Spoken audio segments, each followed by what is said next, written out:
Oh, happy 2024. I'm not supposed to be on, but I have a story to tell y'all. Y'all know my life is a movie. So I was just like, you know what, let me go on live, but I'm really supposed to be taking a break, a hiatus. Um because I really need a spiritual break from making content. But I am gonna have to tell y'all this story, okay? I'm sitting up in my bed, so the lighting is a little dark. That's the reason why. Okay. Um, I had to work today. I had to be at work. They had to do inventory at where I worked at. So I had to go into work at 3:30 in the damn morning. Okay. But I got out at 11 a.m., came home, knocked out, showered, dressed now, whatever. So I said, let me get on live while I am feeling a little refreshed from the day. Real Nika wisdom. Love it. Love your name. How are you? Happy 2024. Even though, the real New Year's is not until springtime, right? But it's weird because the weather feels like spring. Well, I'm in New York. It feels like spring here. This is a very warm winter, but it's not February, March yet. So let's see what happens. Um, but I just find it very interesting how it's so warm. It's feeling like spring. But they do say there's three New Years. The first New Year is your birthday, which is very true. The second New Year is the one that the world follows, which is December 31st, January 1st, and then springtime, right? And I think all three New Years are very important.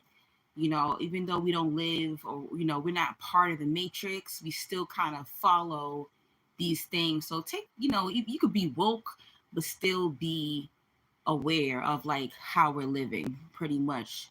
Like, still prepare yourself, still get ready, because at the end of the day we still live with these individuals. You still gotta go to work, you still gotta pay your rent or your mortgage beginning of the month, right? So let's just try to like understand that we actually are in three different New Years.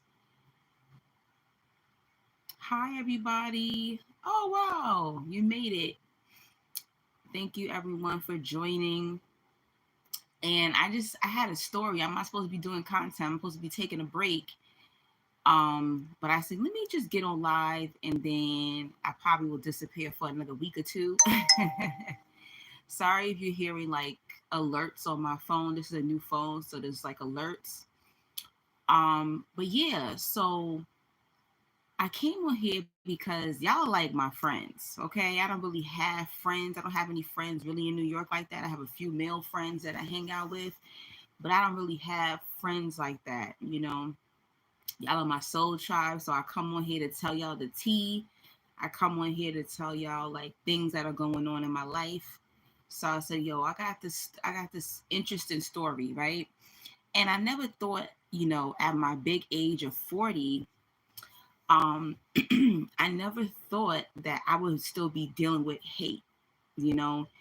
As a chosen one, you're going to be dealing with hate your entire life. And it sucks. It really does. But through the years, you will get better in how you're dealing with the hate. Okay. Oh, yeah. Shout out to Tabitha. Thank you so much. She sent me $100 donation last week.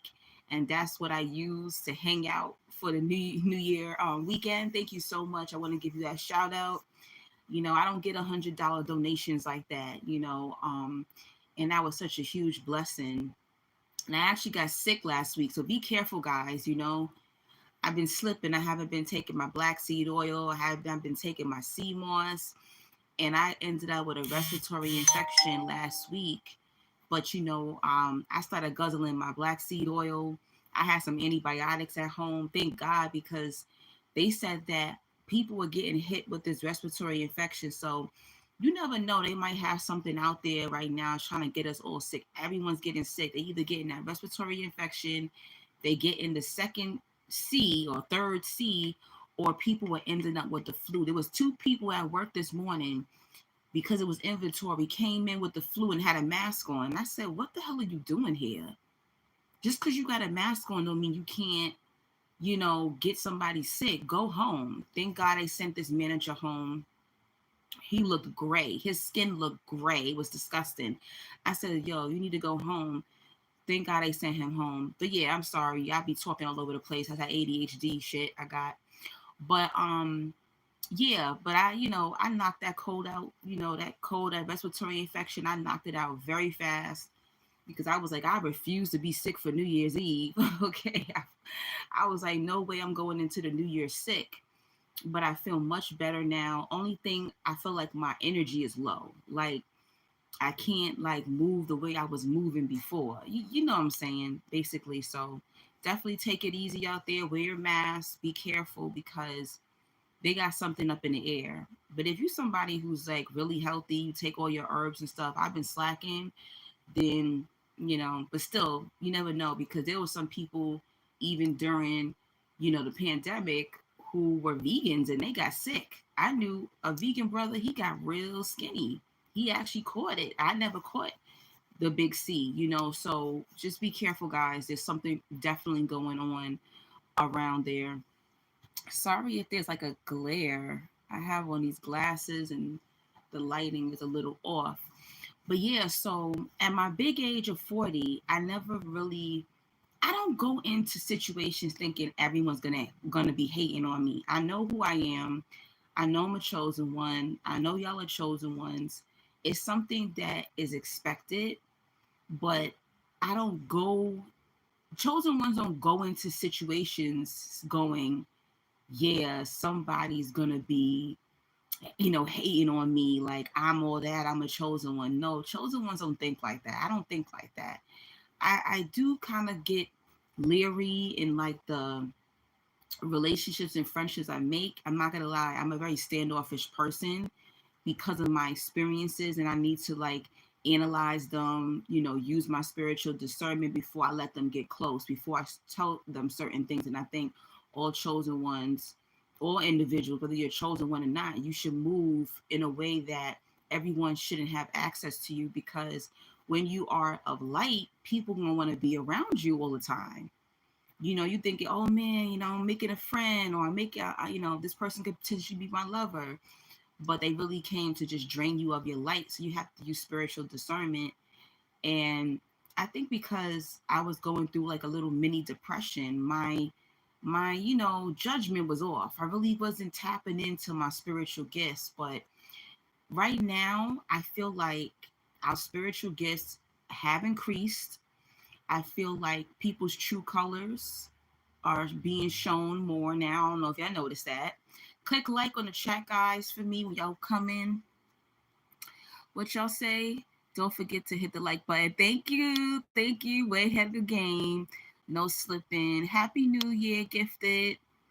If you watched the Cat Williams interview, yes, I did watch. I fell asleep because the interview is almost 3 hours long. So I'm going to have to go back and watch like some that I missed. Maybe the last hour I missed the Cat Williams interview. I heard a lot of characteristics of a chosen one from what he was saying. Yeah, I do think Cat Williams is a chosen one. Cat Williams, who else? Dave Chappelle. I even think Monique is a chosen one, maybe even Taraji P. Henson.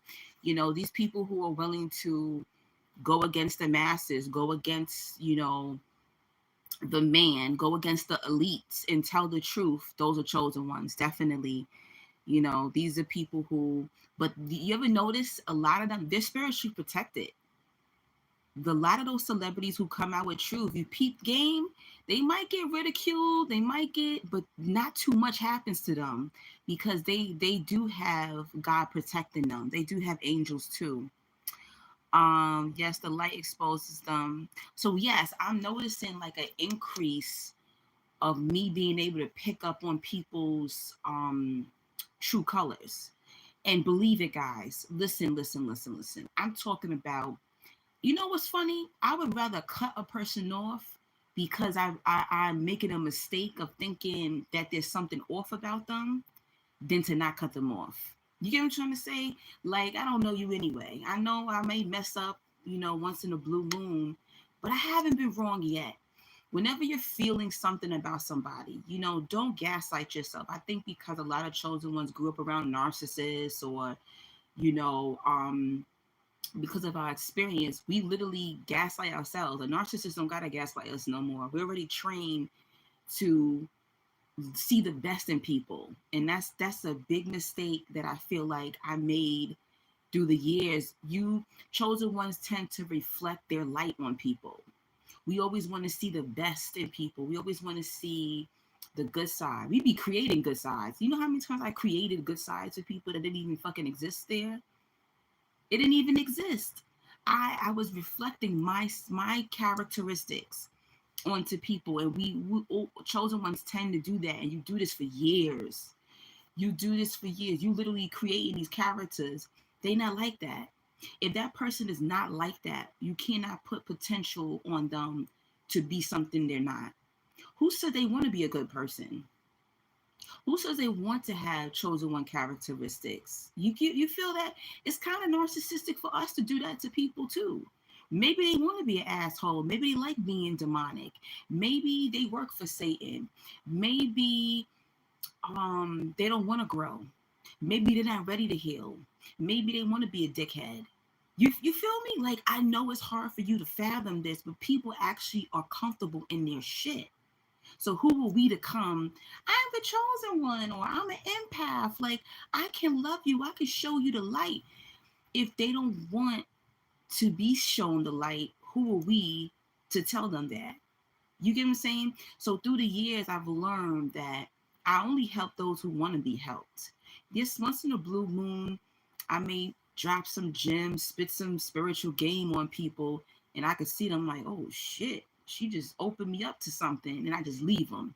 I like doing that too. Sometimes you just gotta drop some spiritual gems on them and just leave them and have them thinking. And the next time they see you, they just crave a conversation with you. I love doing that to people too. Sometimes you just gotta leave a spiritual mark. I've met people in restaurants, bars, in public, and they're like, I've never met nobody like you. This is weird. Like, you got me feeling some kind of way. Like, whoa, you a powerful sister. Sometimes you just have to put that, drop that, message in their spirit and just walk away. But they won't forget you, chosen one. But to like physically trying to make people become us, that's not our job here. That's not our job to force light onto people. You are just to be, right? But anyway, let's talk about these damn haters. Okay. I never thought at 40 years old I would be dealing with hate. Like, and I'm not sad about it. I'm not mad about it. It's more of like, yo, get a life. Like, how old are we? You know how lame you gotta be that you a grown ass hater. Like, I see if you a child, I see if you a teenager, but when you were dealing with people who's 40, 50, 60 years old, this is crazy, guys. This is crazy. You gotta be fucking kidding me. You that lame that you 40 years old, you 50 years old, you 60 years old, and you a hater at that big age? I'm 40 years old, by the way, and I'm just blown away that I'm dealing with haters in my 40s. Like, what is going on? And it's I see my analytics, like, it's like people from 18 to 60 that actually follow me on this channel. Hey, the Purple Queen. Hey, honey. Tim says, do you ever reflect on when you were in darkness, and because you know yourself, you use that knowledge to spot things in people to combat the angles in people? Oh, that's a good question. Yes, of course. Like, I used to suffer with chronic depression. I feel like that depressive spirit was heavy in my family. I used to suffer with chronic depression. I've told y'all this many times on my channel. It got so bad in my 20s where I was peeing in cups. I didn't want to leave my room. I hid it from my boyfriend. I was trying to hide it from my mother. I was trying to hide it from friends, and I was a life of the party. I was so depressed. There was days where I would lay in the bed and I would feel paralyzed, and I would go 1, 2, 3. All right, we're gonna get up today, and I couldn't move. So don't tell me that depression ain't no damn demon. It is a spirit, you know. Um, but yes, I can tell when people are depressed. No matter how many times they're laughing and smiling, I literally can see the spirit, the demon of depression on people. I can see alcoholism on people because my whole family's filled with alcoholism.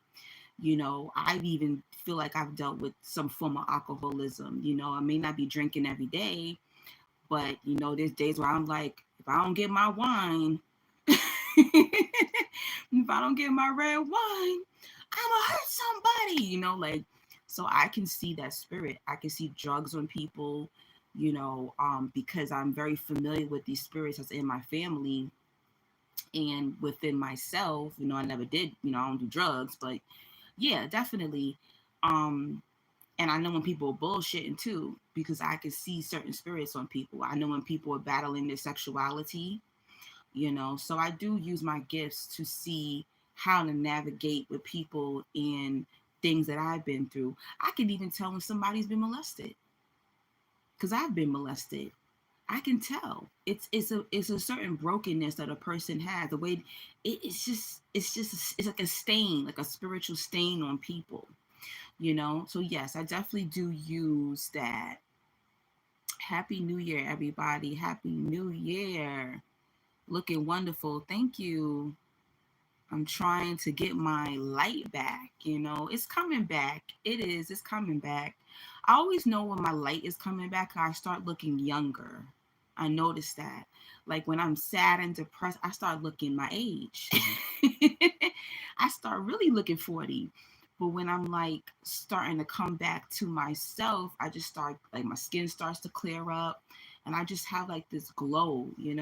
So I'm coming back to myself, but I am going to be kind of disappeared for this month, because I really need to recharge and I need to kind of collect myself and figure out what the hell I'm going to do for 2024, right? I almost said 2014. Lord have mercy. Is the ego, what is the ego fed? Is a demon that needs to be fed? Oh, the ego is a demon that needs to be fed. I think so. I think a little bit of ego is good. I don't think ego's all bad. I think sometimes people need a little bit of ego. I think some ego is healthy, and then there's another side of ego where it could be dark-sided. But anyway, guys, let me tell y'all.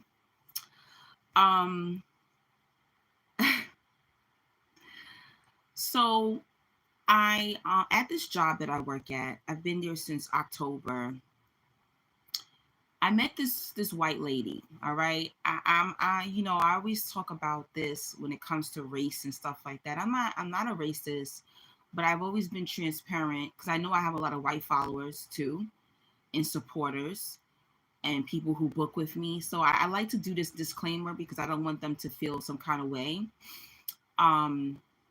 But I do have, bad experiences with some white people, right? Yes, even me being light skinned, okay?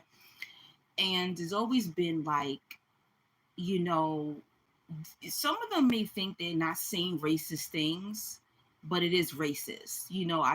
I've met white people and they'll be like, oh my God, you're so smart. Like, where are you from?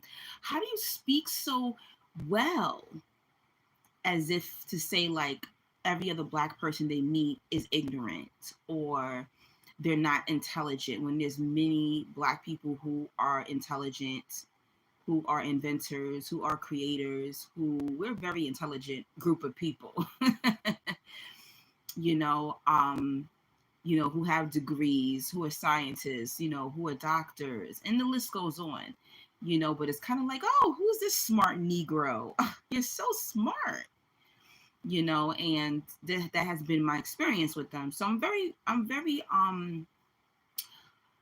wary when I meet a white person. Okay. I'm gonna keep it real. So anyway, this woman at work, she's older. She's 62 to be exact. She is a Jewish woman. Um, and she comes from wealth. She's always decked out in diamonds. Okay, I don't know, they blood diamonds, but she's always decked out in diamonds. She's very short, petite. You could tell she was cute back in the day. You know, she's 62, but she looks 70. Even her body looks 75. Okay, I'm just trying to paint a picture of this woman, and all of what I'm saying is it's gonna come into play in what I'm about to tell you. And y'all let me know, am I tripping? I know I'm not tripping, but this is very inappropriate of her. So, how we became cool is because we realized that we used to work at the same job years ago. So back in 2019, I was working at a company and she worked there too, but I had never met her. It's a very small world, right? So she was like, "Oh my God, I worked there too. I think we must have just missed each other. Like I had left already and then you came to the company. So we never saw each other." So anyway, that's how we trauma bond. We trauma bonded over that we worked for the same company before years ago. And she took me on and, told me how things were at this company and, kind of calmed me down. And she'll always say, "No, I see that, you're kind of getting aggressive. Don't worry about it. This job is not like that. You can always talk to the managers, talk to the coworkers. I can see you getting kind of like snappy or whatever the case is." So there was days that she kind of calmed me down or put me in check, so to say. She taught me a couple of things there, procedures that I needed to know at the job. So I'm not going to say that she's like a total asshole. But as we're getting closer, she's starting to say very inappropriate things, right? One thing that was inappropriate is she mentioned my butt. She ain't got no ass, okay? It's a wall back there. It's a wall.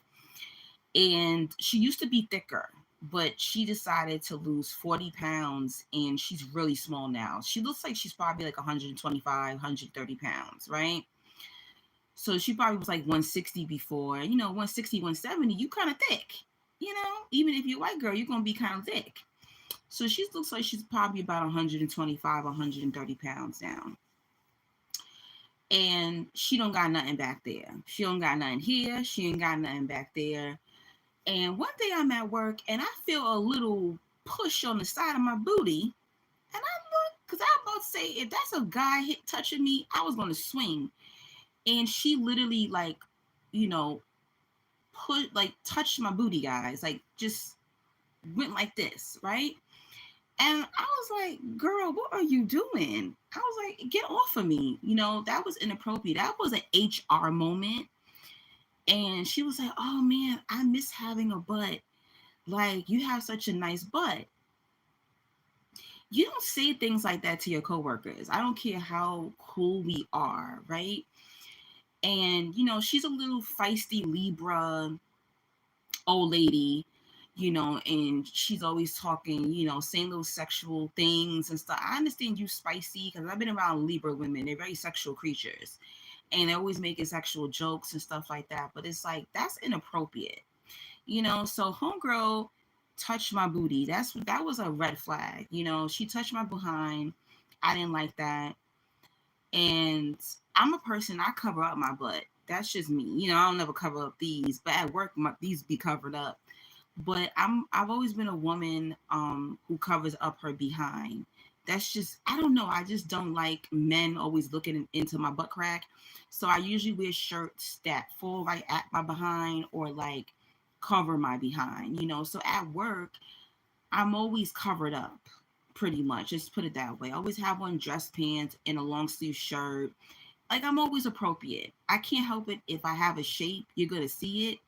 But I'm covered up. The young girls at work, they be coming in with leggings, crop tops, all kind of crazy ass thing, a little low cut jeans. Like I don't even know why you feel comfortable at work looking like that. And no one says anything to them, but somebody would say something to me because I got a butt. You feel me? Like, it's just weird. You know how that is. It's like when you're voluptuous, you come off more sexual, basically. That's how they feel, right? But anyway, so what flag was homegirl touched my butt, and then she started talking about my lips. First of all, I don't even got no big black girl lips, but they're full enough. She started talking about my lips. She doesn't have any lips. Her lips are paper thin. Okay. So now she starts talking about my lips. She's talking about my complexion, which I'm yellow as hell. Okay. I wish I was brown skinned. I am light bright. I'm very light skinned. But she starts talking about my complexion, or like she'll say, "Oh, you know why I don't think that coworker likes you? I think it's because this." And it's like, bitch, are you for real? Like, all of these are HR moments, like, all I can report this lady. I can record her and report her, and it's just like the more she's saying these things, it's like, and it's like covert. When you're black and you're dealing with these type of white people, it's so covert. They put it in a joke. They try to slip it in, and it's just like, I can go the whole day and not talk about race, but these particular white individuals, they can't go a whole day without talking about race, and I told her, I said, can you please stop? Can you stop? I said, for one, that chick is Latina. You feel me? And half of them think I'm Dominican anyway. I said, she's Latina. She's not even white. Like, just stop. Like, she's trying to tell me that other people at the job are racist. No, bitch, you're racist. You know, hate, that's why the title says hate equals admiration, right?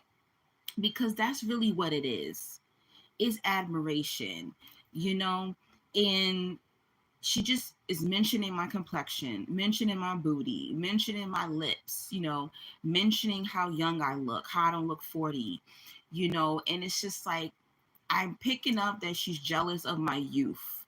She's jealous of how slow black people age. It's just like all these little things, and it's like nobody wants to go to work and have to deal with like this hate coming at you, right? So we worked New Year's Day together. Yeah, I ended up having to work New Year's Day. She was there, and then she said, "Oh," and she said it in front of a male coworker. There's this Dominican guy at my job, and we're cool as shit. Like, that's my boy right there, and he cute too. I ain't gonna front, he cute, you know. So I be calling him my little work husband, basically. That's what I call him, my work boyfriend. I call him. But she said it in front. She made sure she said it in front of him. So him and I are talking because he was feeling sick, and I was telling him about sea moss and black seed oil. And I don't know what this is when white people see a group of black people talking, because he's Afro Latino. He's darker than me. And when they see a group of black people talking, they want to interject in the conversation. This is a black convo. Get the fuck out of here. Get out of here. We talking about herbs. We talking about spirituality. You're not on that wave. So why are you even interjecting in me and this brother's conversation, right? So she says, "Oh, herbs doesn't work." I said, "I'm not talking to you. If you don't want to take herbs, you want to take over-the-counter medication for every situation that you're in health-wise, that's your business. But me and him, we're talking about something, herbs that work for our body, melanated bodies, right?" So he's looking like, uh-oh, they about to fight or something? Because see, just because I'm a chosen one don't mean I'm not gonna check you. I peep what you're doing. You're trying to belittle while I'm teaching this brother about herbs. You're trying to belittle my wisdom. I don't like that shit. Don't play with me. Uh-oh. Did y'all disappear? Hold on. How come I can't see y'all? Oh, there y'all go.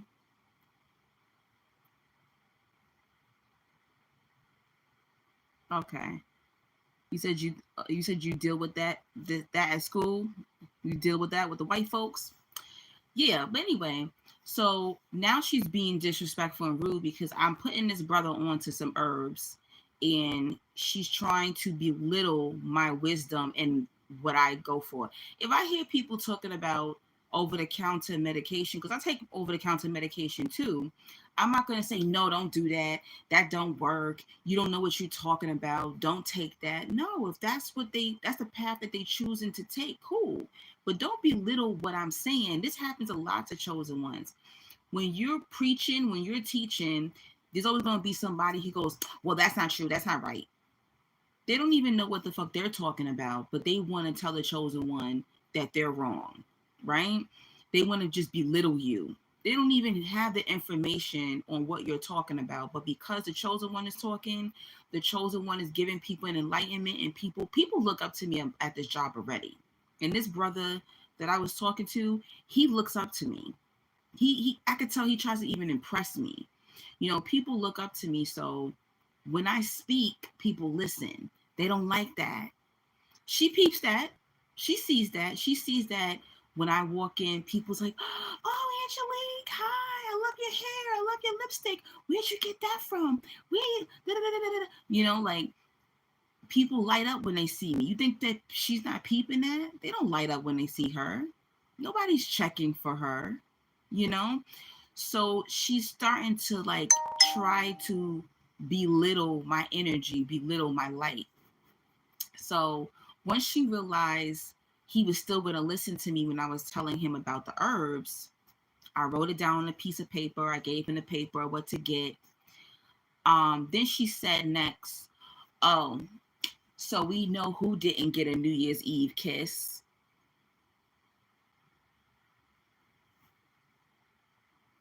Excuse me?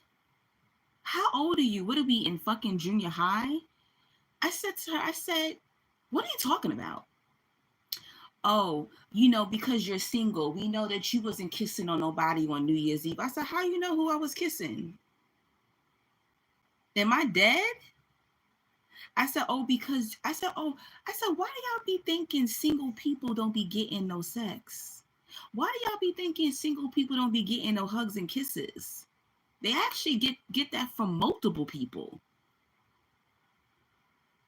I said, oh, I said, who told you that? Like that was just a jab. You know what I'm saying? That was a jab because she could not interject that conversation between me and that young man, right? So then I start putting on my lip gloss, right? It actually was the same lip gloss. So I start my stick is broken. So I start going like this, right?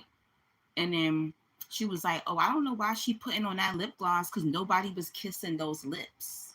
I said, oh, you mad? You mad because my lips are bigger than yours? You mad because you want to kiss me? That's what it is. Oh, that's what it is. So chosen ones, let me tell you something. Come back with it with them. Don't let these people try to play you. Don't let them think that chosen ones is punks. Don't let them think that we ain't got jokes too. We ain't got no comebacks. Don't sit there and be like, oh, yeah, nobody was kissing me, and yeah, you right. No. Say something back. Put them in check and let them know I'm not the one to play with. Yeah, I might be I might be a chosen one. I may got God and angels on my team, but don't let people play you. So I was going, guys, I was like, oh, you mad? You mad because you wish you had lips like this because you ain't got no lips? And he was looking like, oh shit, are they about to fight? Girl, I thought we were supposed to be cool too. But you see, that's the thing about it. Y'all are cool. These people are cool with you until they see your light, guys. Till they see how other people love you, but they don't react to them like that. She was probably cool with it until she started looking at me like, damn, she 40 years old. She look good for 40. She called me her buddy. She gave me a gift card for Christmas. You know what I'm saying? Like, but you have to understand, when people see your light, when they're around you, they see how other people react to you. That admiration turns into hate. That admiration turns into hate. But she backed down after I said that about. I said, oh, she mad because she wasn't kissing on me on New Year's. That's what it is. She mad because she don't got full lips. She ain't got no lips. She backed down after that.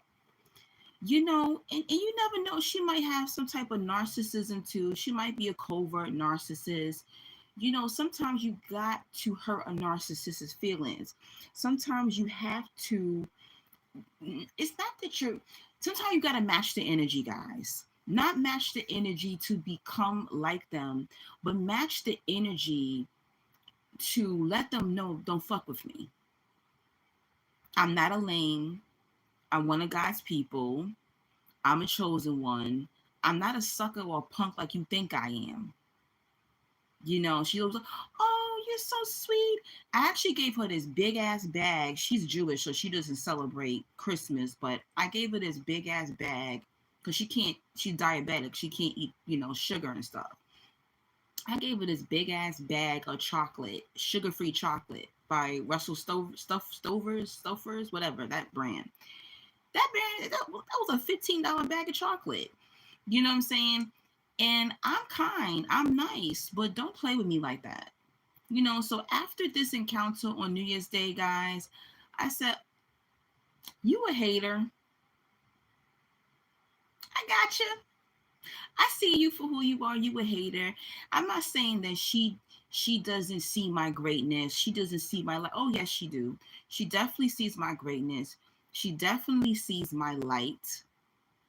And it's going to get worse, guys. I haven't even told them how I have a poetry book. I haven't told them I'm going to be working on a book soon. I plan when I finish my book, I'm going to be selling my book to them coworkers.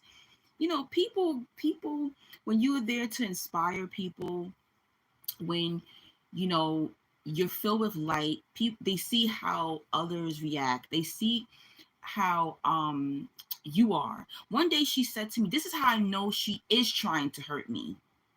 She was trying to find out what can break me, right? But chosen ones are not easily broken. Okay? Let me tell you how I know she knows what the fuck she's saying and doing. So one day she said, wow, does anything get to you? And I said, what do you mean? What do you mean by that? She's, what do you mean, does anything get to me? I said, yeah, things do get to me, but the opinion of myself is more important. I don't care about any motherfucker up in here who don't like me. She was just like, whoa, that's powerful. Like, oh, that's why I like you. That's why I like you. I notice, like, no matter what I say to you, no matter what anyone says to you in here, you don't shift. You don't move. So she sees my power. I said, I don't care. I don't care what anyone up in here thinks about me. That's what you don't understand. I'm here to work and clock the fuck out. But these people are sick, guys. It's sad that, her admiration for me turned into hate. That happens. It's like you have to kind of get used to it. And one day, one of the Spanish girls at work, she said, come here, Angelique, I want to tell you something. She said, I wouldn't trust her. Ooh. So it's like God sent someone to tell me about her. Right? Even though I'm not a person that just listens off the back just because somebody said somebody is this way. She said, I wouldn't trust her. Don't tell her any of your business because it might end up in the manager's office. She's not to be trusted. That's what I wanted to say to you. I said, oh, thank you. Thank you so much. So this young girl, she warned me about her, and no, it didn't get to my head. This woman showed me her true colors. So it's sad, chosen ones. This is things that you're going to deal with. You're going to deal with that admiration turning into hate. It's almost like you do a countdown. I'll be like 5, 4, 3, 2, 1. There you go. There it goes. There it goes. I knew it. I knew it. And this is why many years ago, I used to say, only the strong survive with me. And I remember it was my first love sister. She said, I hate when you say that. I hate when you say that. But by the time me and her brother broke up, she said, I see it now. I know what you mean by that. It only strong people can be around you, Ange. I get it now. You have to be very strong to be around me. You have to be a confident person to be around me. It's not that chosen ones are literally making people uncomfortable on purpose. It's just that we come into people's life to shake them up, you know? And it could be something small, you know? It could just be they got to work on their confidence. I don't know what it is, but God makes me work with people or come across people who have low self esteem.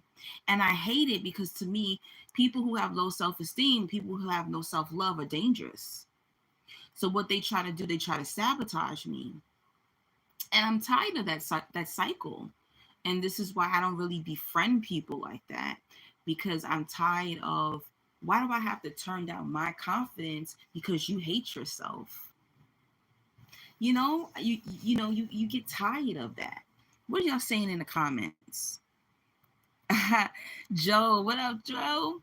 Give her a nickname that shames her, but also sounds like you're playing. Call her your little sister, and you know how she follows you around. Tim says, that's a good idea. I'm gonna come up with something, Joe. I saw her today. I didn't even really talk to her. I had brung in, because we had to go into work at 3:30 in the morning. And I bought, and I'm so sweet. I brung orange juice. I brung, I went to BJ's Wholesale. I got a big thing of orange juice. I got, some, breakfast sandwiches, turkey sausage, egg and cheese on a pita bread, breakfast sandwiches. I brung chips, and I brung some mini cinnamon rolls, right? Because it was an 8-hour shift. So, I still said to her, I said, oh, if you want any snack, the snack is in the fridge. It has my name on it. Help yourself. So, I don't even have to be nasty to you. And she kept saying, are you okay? I said, no, I'm not okay. I'm dizzy as fuck. I'm tired. I'm ready to go. I'm ready to clock out, but we weren't working together. She was on the other side of the building today, and I was with a team of people, so I'm kind of glad I really didn't have to deal with her. And I just told her, hey, J Cash, Happy New Year.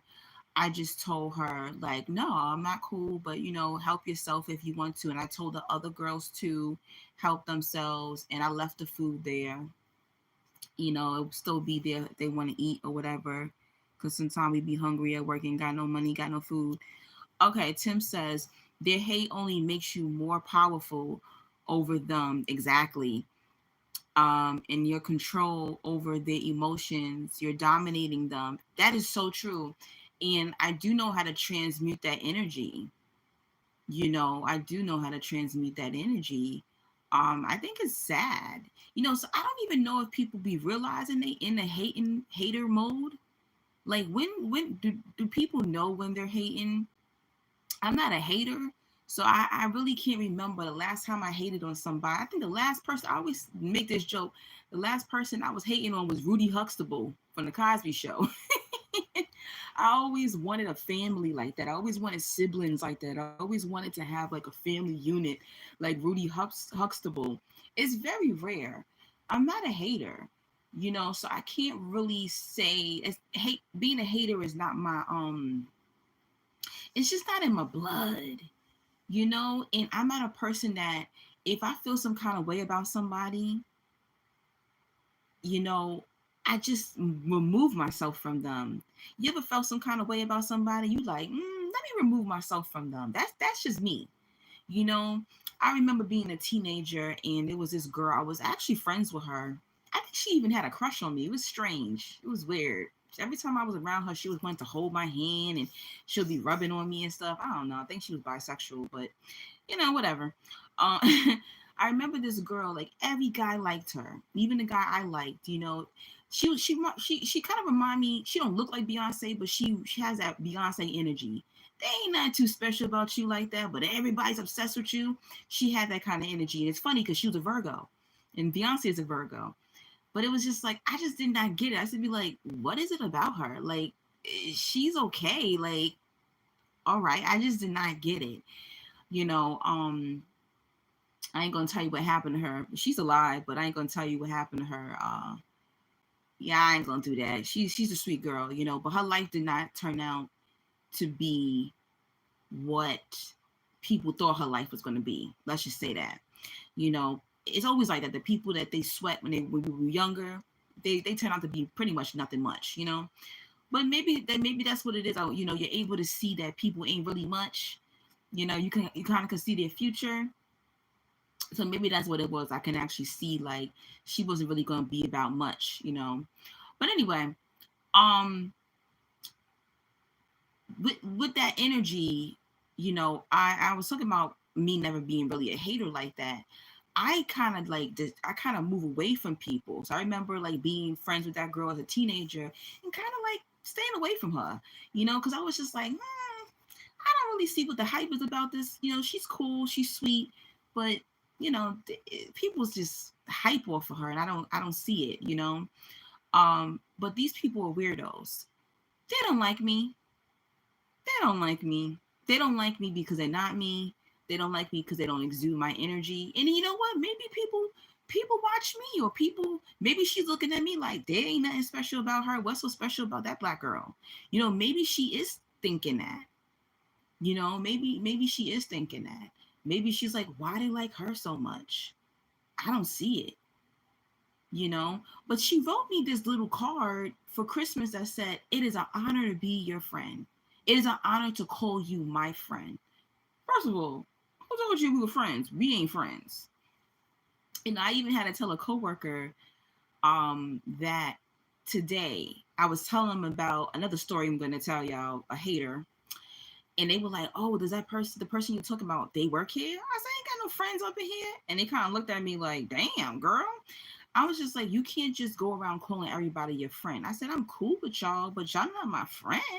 And they was like, yeah, that is true. They in their 20s, so they kind of like, when you in your 20s or teens, you call everybody your friend, but these are young kids. They like 19, 20 years old, so they still in that phase where everybody their damn friend. But by the time they're 30, they ain't gonna be calling everybody their friend. And this lady is not my friend. She's an associate. And that is it. She doesn't even have my phone number.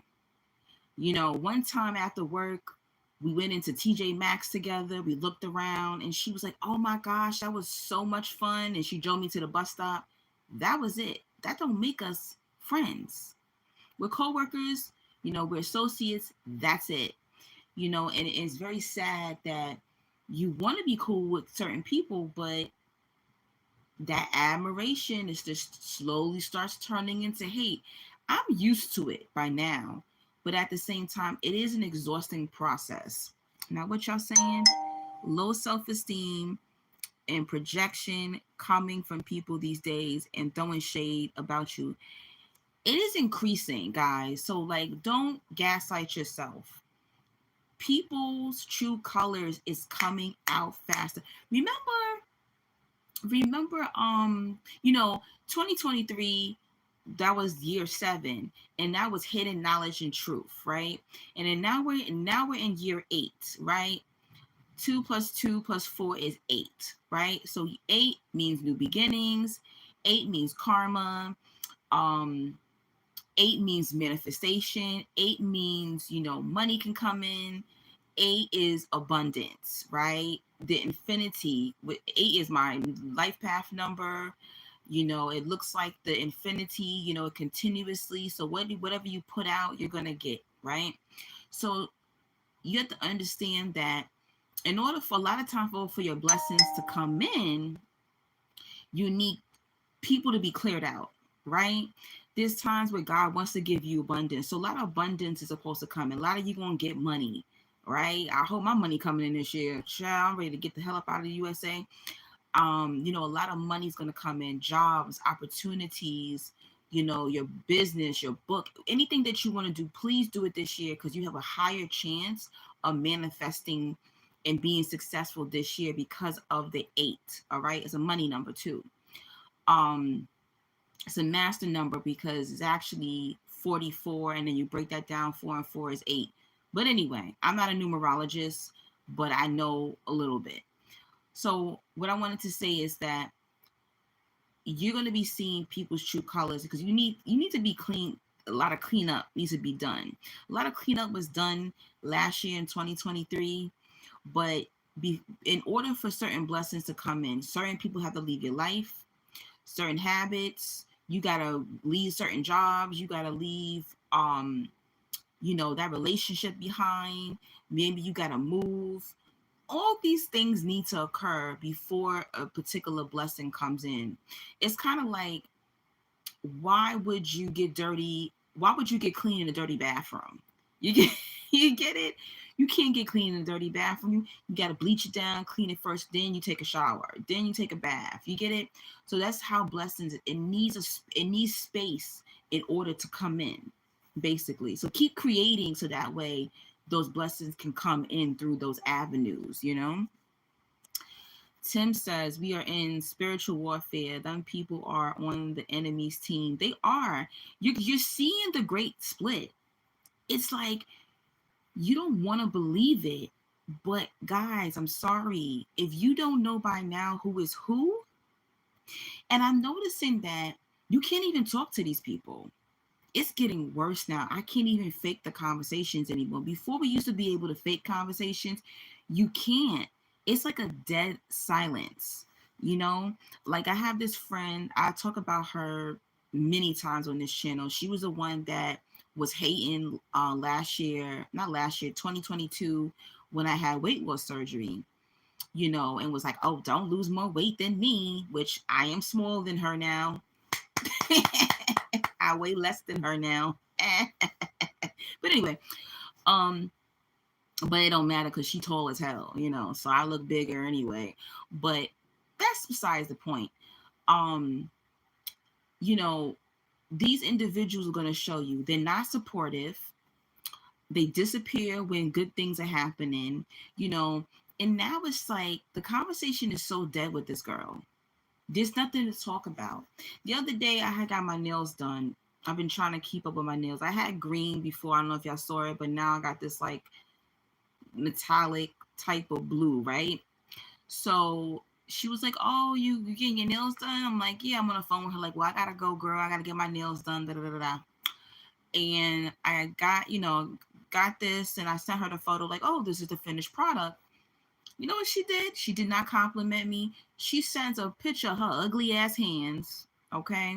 She sends a picture of her ugly ass hands and says, oh, I got the same nail polish. Guys, it wasn't the same. It was a metallic, but it looked like doo-doo. All right. It was like a yellow and greenish brown. It don't look like this. She didn't have the nail shape I had. It was a completely different color, and it looked like doo-doo, and her hands looked like shit, right? Her hands was like she had all this dark, you know how people just get dark knuckles, her hands look nasty. And a lot of time when you have like very dark nails, hands, when you go to get certain colors, it just make your hands look dirty. Her hands look dirty. I'm not trying to talk bad about her, but it was just like, girl, we don't got the same thing. And she does that every time. See that photo right there? Right? I showed y'all that before.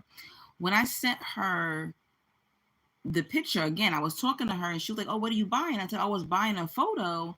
She said, oh, I want to see a photo of it. When I sent her a picture, instead of her saying, oh, that's a beautiful portrait that you bought, she sends me a photo of some little tiny picture that she has hanging up on her wall of a black girl with butterflies around her. It looks nothing like that. And it's like, just compliment me. I'm not petty like that. You got to watch the conversations you're having with these people.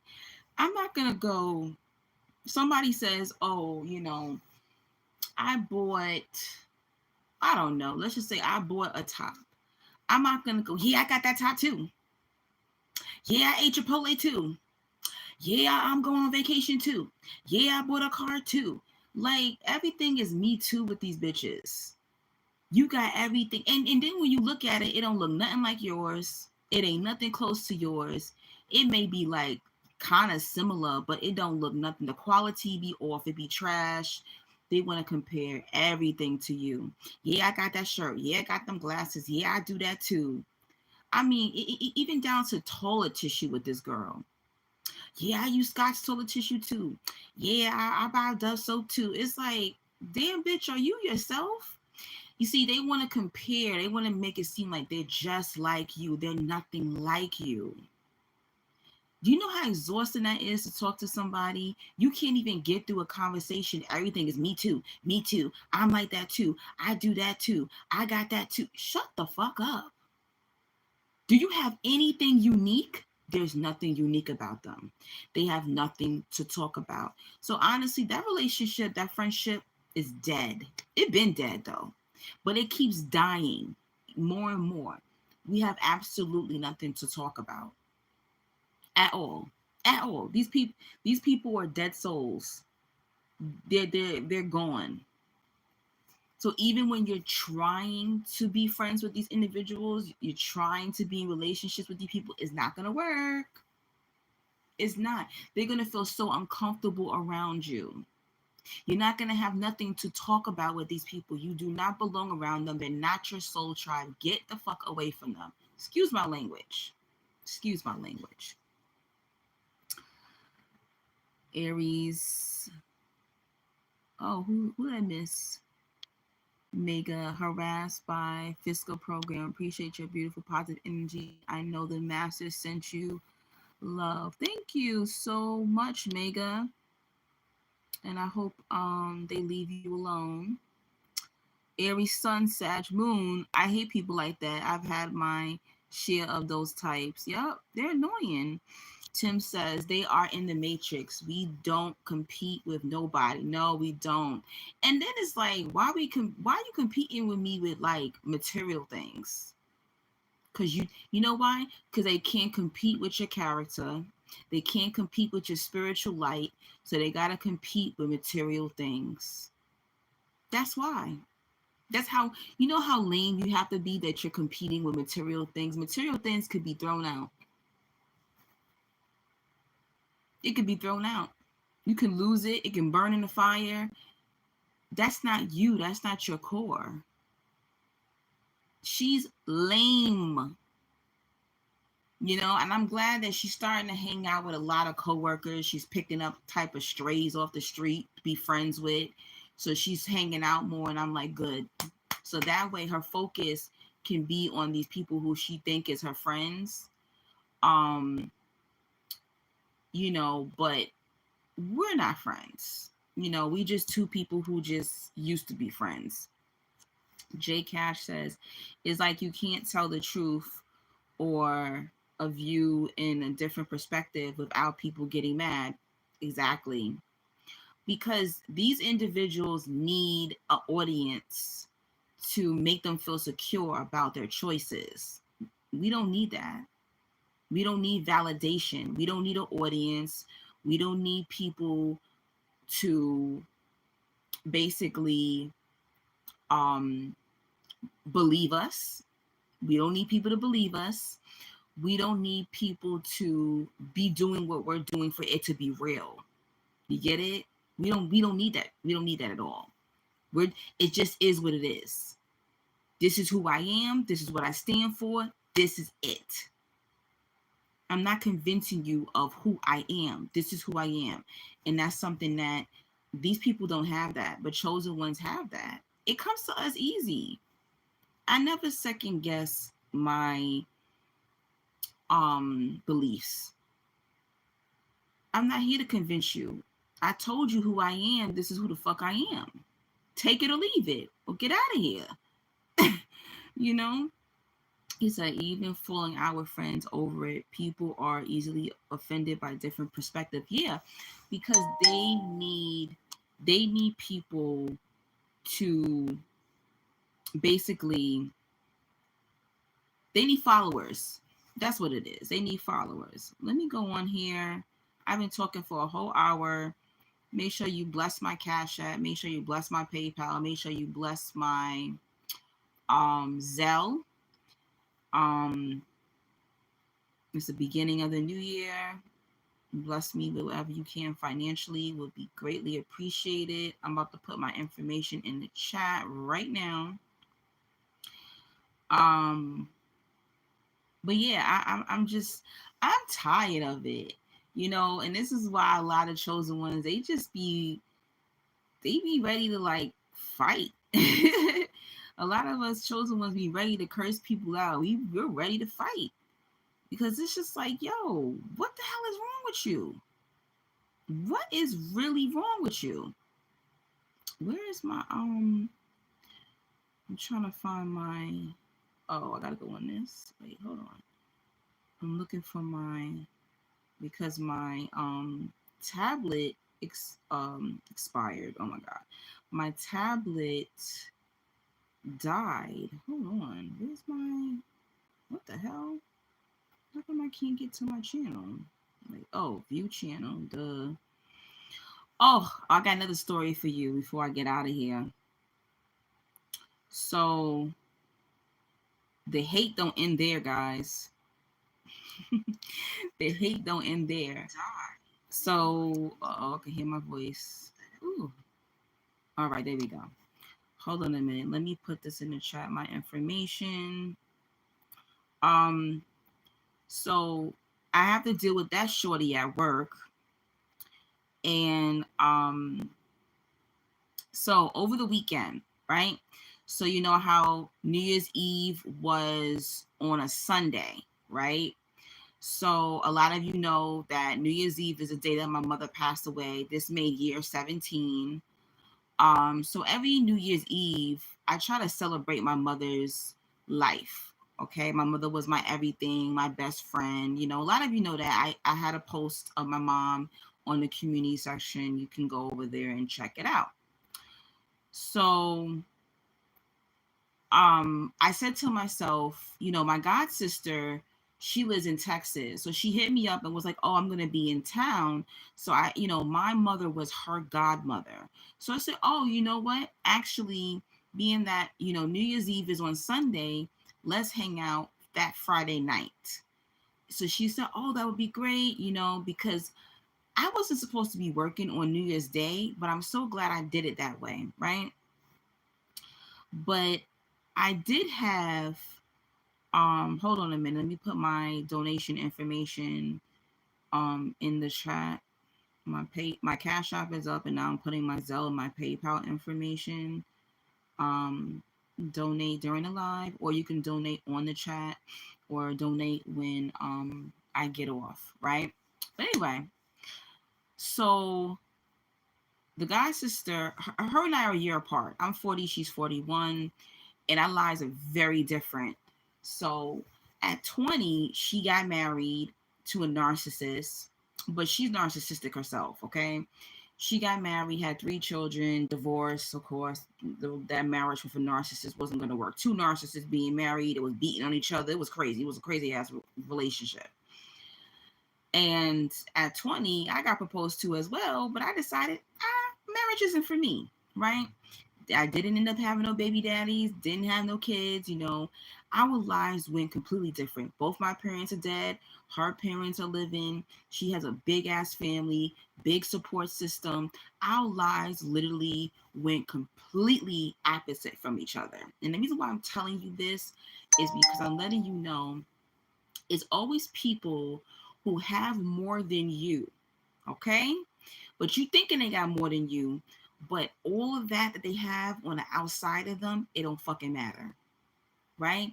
So I'm trying to give you the breakdown, right? And me and her are very opposite.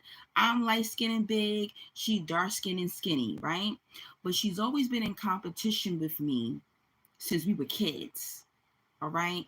So our mothers used to be best friends since the 70s. So this is how I know her.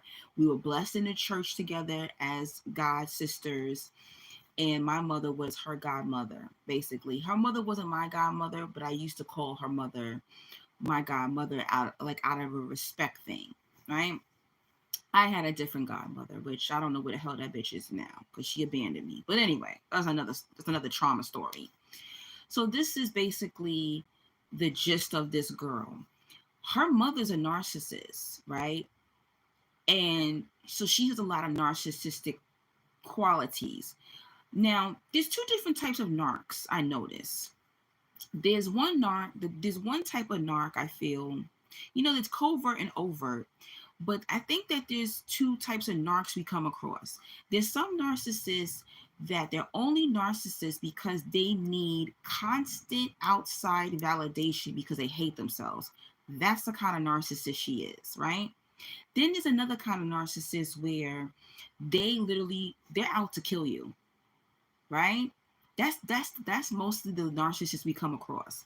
They're literally trying to destroy you. They really want to take your soul. If they can get you to unalive yourself, they love that. She's not that kind of narcissist. She just needs constant stimulation, right? So anyway, we plan to hang out, and the plan was she just said, "Oh, I want to dance," right? She likes to dance. Narcissistic chicks, they love dancing. They love being sexy and, getting all that energy. You already know how narcissistic chicks are. She's an overt narcissist. She's not a covert. She's an overt. So that means, she loves a lot of sex. She likes a lot of attention from men, women. She's bisexual. She is like your typical overt Jezebel spirit narc, right? And a lot of you will go, well, then why would you be around her? I see this chick once a year. That's it. I see her once a year, right? And she doesn't try to harm me, but she's always in competition, pretty much, right? So she's like a person that you just have fun with. That's pretty much what it is, guys, right? So anyway,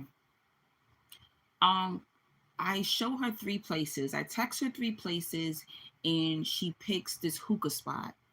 So while I'm getting dressed, my homeboy text messages me, and he says, "I'm bored. Like, what do you want to do tonight? Do you want to go out to dinner?" I said, "Well, I'm on my way out." He's like, "Oh man, like, all right, cool. Well, have a good night." So I feel a little bad. So I said, "You know what? He can come too." But he's not a partier.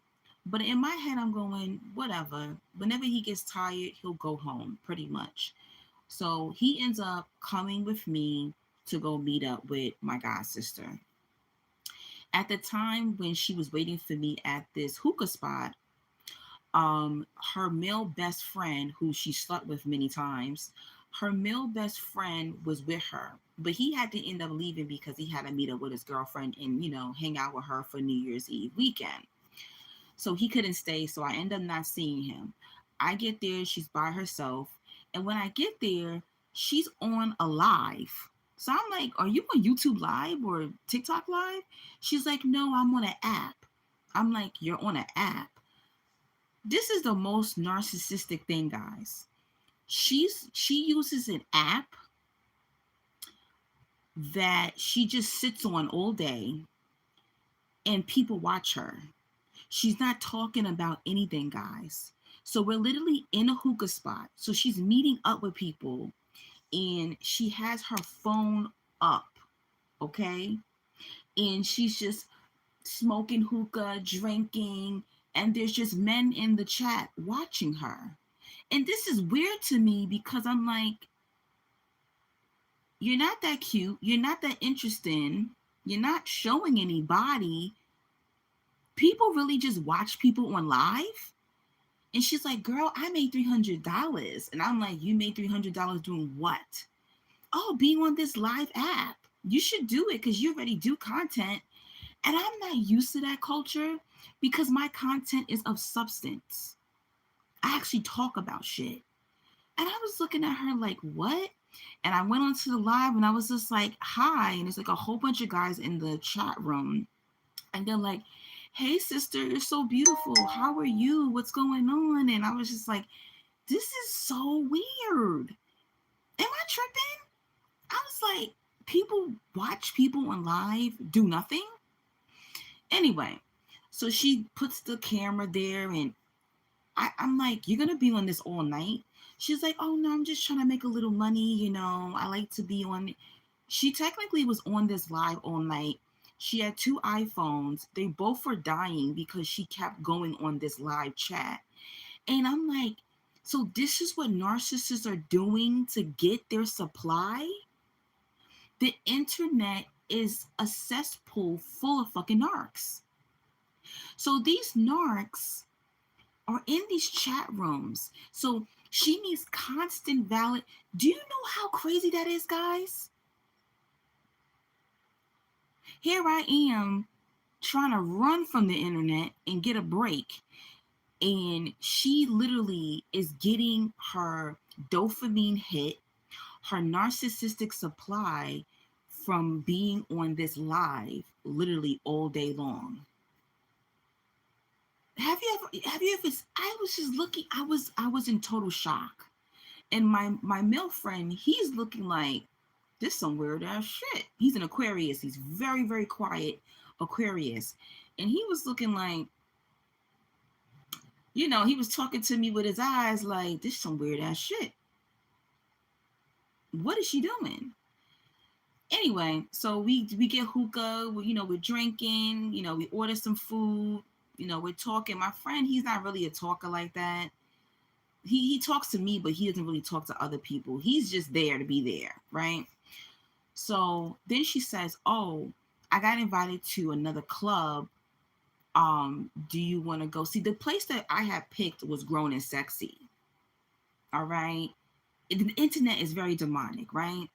They will watch you make oatmeal and then pay. Guys, I'm in the wrong business. Maybe I need to go on that app and just sit there and be like, hi guys, how you doing? And they let them just send me money. I said, I'm on the wrong app. You sitting there doing nothing, looking a mess. And these men are giving you gifts and what? What am I doing wrong? I'm out here struggling on YouTube and TikTok. How do you go on that app and make some damn money? At least I look like something. She don't look like nothing. But anyway, so by the time I sit down also, I notice very narky move. She's talking about, I was shocked that she said, oh, wow, you lost weight. You look good. I was like, thank you. I looked very nice. I had a dress on. My hair was done. My makeup was on point. I was looking good, guys. Okay. I was looking cute. She looked dusty and crusty. I was a little upset about that because it was like, we're in New York City. New York City, you got to keep up with the Joneses. I'm not saying that you got to dress up, looking like a celebrity. But when you go to like the club scene in New York, your looks is what gets you in the door. I'm sitting there looking like a rich auntie. She's sitting there looking dusty and crusty. She had on Puma sneakers, leggings that were like high waters, and a pink ugly sweater. Her hair wasn't done, no makeup on, no lip gloss, no nothing. She just looked like she was going to the park with her kids. And I was just looking at her like, why does she look like this? We just look like total opposites. You know what I'm saying? And I'm not saying you gotta dress up, but when you're in the lounge and club scene in New York, you got, your look is like your respect. She could at least, doing some heel boots, throwing some heel boots. She could even wore a tank top, a little top or something. You don't have to get dressy, jeans are fine. But as a woman, you don't present yourself like that. And it's like, how are you going to get into the club with some dusty Pumas on your feet? Guys, I was just like, this shit is crazy. My life is like a movie. This whole night felt like a fucking movie, guys. So I'm just like, the live, her looking dusty and crusty. And then she started talking about everybody's weight. Oh, let me show you a picture of my cousin. She got so fat. Let me show you a picture of my friend. She got so fat. And I'm sitting there looking like, even though I lost 80 pounds, I'm still a big person. You talking about everybody's weight. everybody's looks, but you sitting here looking dusty and crusty. Huh? What's going on here? I was just like, this is weird. But anyway, so my friend, he's quiet. He's just listening. He's like, oh, she's cool, people. I like her. She's cool. I think he like her because she's entertaining. She's very entertaining. Narc Jezebel spirit women are very entertaining. They be all over the place. They be dancing and doing this and doing that. They could be very entertaining. I think my live had cut off for a second there. I'm sorry if that's true. But I just was like, wait, what? So then she says, well, I just got an invite to this club. And when she named the club, I'm going to say the club name, it's in New York, it's in Queens, it's called Cavalli. Cavalli is a young ghetto club. All right. So if you're like, I'm telling you, I knew there had to be some 18, 19-year-olds up in that club when we got there. I'm 40 years old. Girl, why you got me in this club with these kids? Keep in mind, her oldest child is 20 because she had her son at 20 years old. So why you got me in this club with these little boys? Girl. And it was weird because the person that invited her to this party invited her to the club because he claimed he had bottle service for his 35th birthday. I'm in my head like, why would a 35-year-old man choose this young ass club to party, on his 35th birthday? This is not a grown and sexy place. So we online, her iPhone, when we get to the second club, Cavalli, her iPhone died, so the bouncer let her charge her phone because we had free tickets to get in. I wasn't paying to get into this dusty ghetto club. Okay. And I knew I shouldn't have been there because the bouncer looked at my ID and was like, when you take this picture, you got on bamboo earrings in your photo. He was letting me know, girl, you 40 years old. What you doing up in this little ass club? That's exactly what that man was thinking at the door. Like, what is she doing? What is her old ass doing in this club? 40 in a club. You know what I'm saying?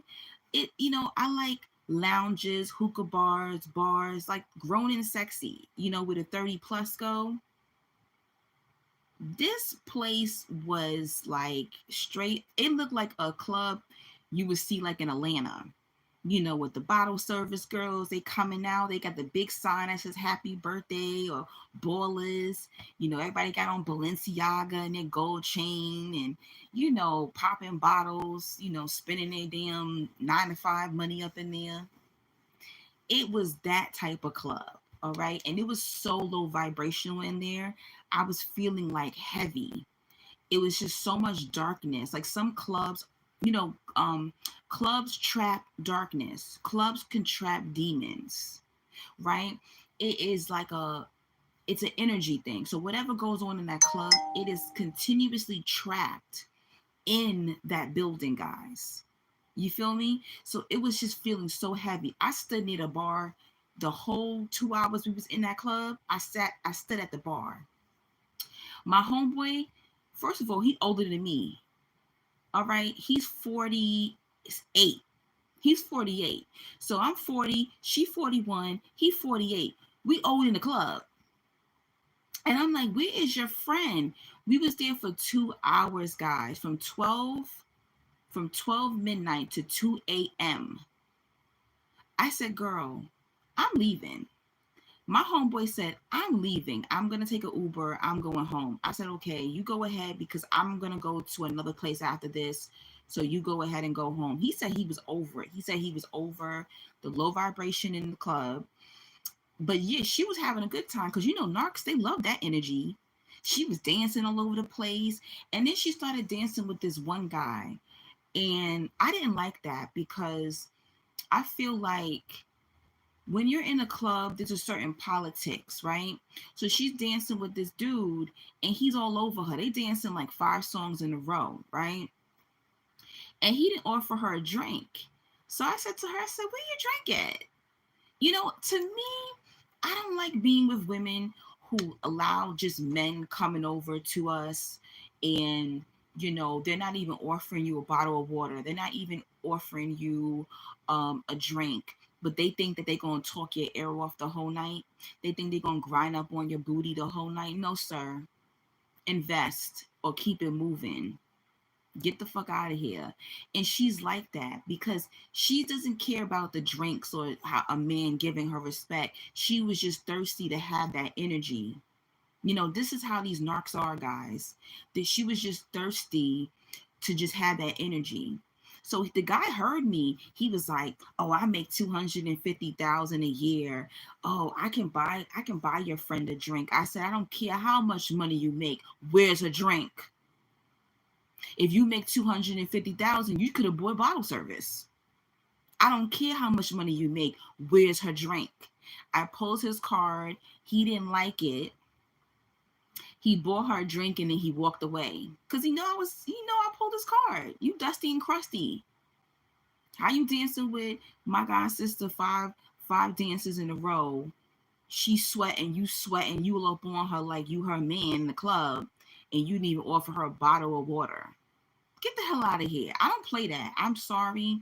I don't let people come up to me telling me all their problems, talking to me at restaurants. I don't let men come into my energy.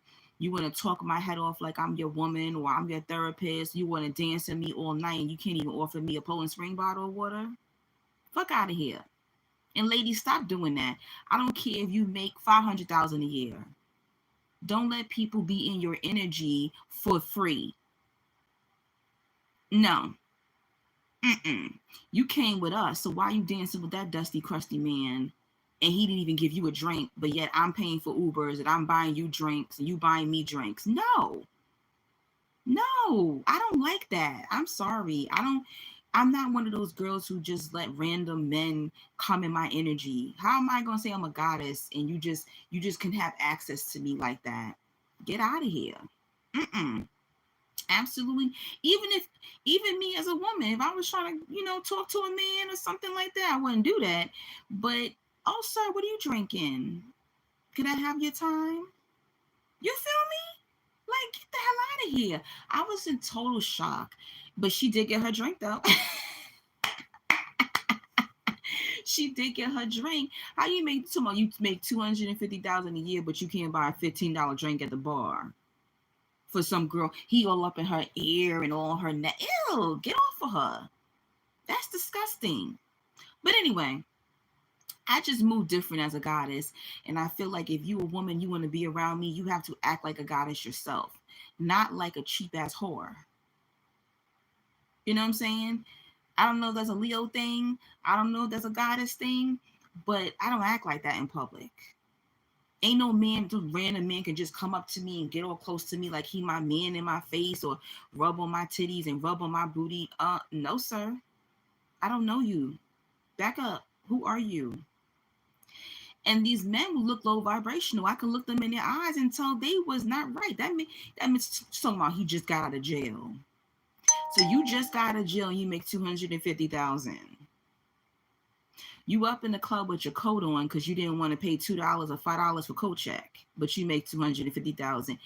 Negro, who you think you fooling? But anyway, I don't went off on that, brother, because that made me so mad, guys. So by 2 a.m., my friend was over it. He said, "Girl, I gotta go. Can you help me order this Uber?" I helped him order his Uber. He left. But the entire night, I was getting text messages from a guy that I've known for almost 4 years now. We met through IG. I've talked about him before on my channel, right? He's an artist and we met on IG. One day I saw his artwork on IG. I followed him. He followed me back. At the time when I started to follow him, I believe he was in a relationship. So maybe 6 months after us following each other, they broke up. And that's when we started to talk in the DM. Okay. And, he is my physical type. He is my mental type. He's an artist, excellent artist. I mean, his art is so good. I really hope to see his art in a museum. Like, this brother is good. It's like I'm just always blown away when I look at his art. and he's a fire sign. He's a Sagittarius, but he crazy. He crazy. Sagittarius men are crazy. I'm sorry to say that, y'all Sagittarius up in here. My dad was a Sagittarius, and that's another thing. He's a Sag, and my father was a Sag, and they got the same name. I'm telling you guys, you will literally manifest carbon copies of your parents, right? He don't look nothing like my dad, but how is it that he's a Sagittarius and has the same sign as my father? I mean, he has the same name as my father. I just recently told him that the other day when I saw him.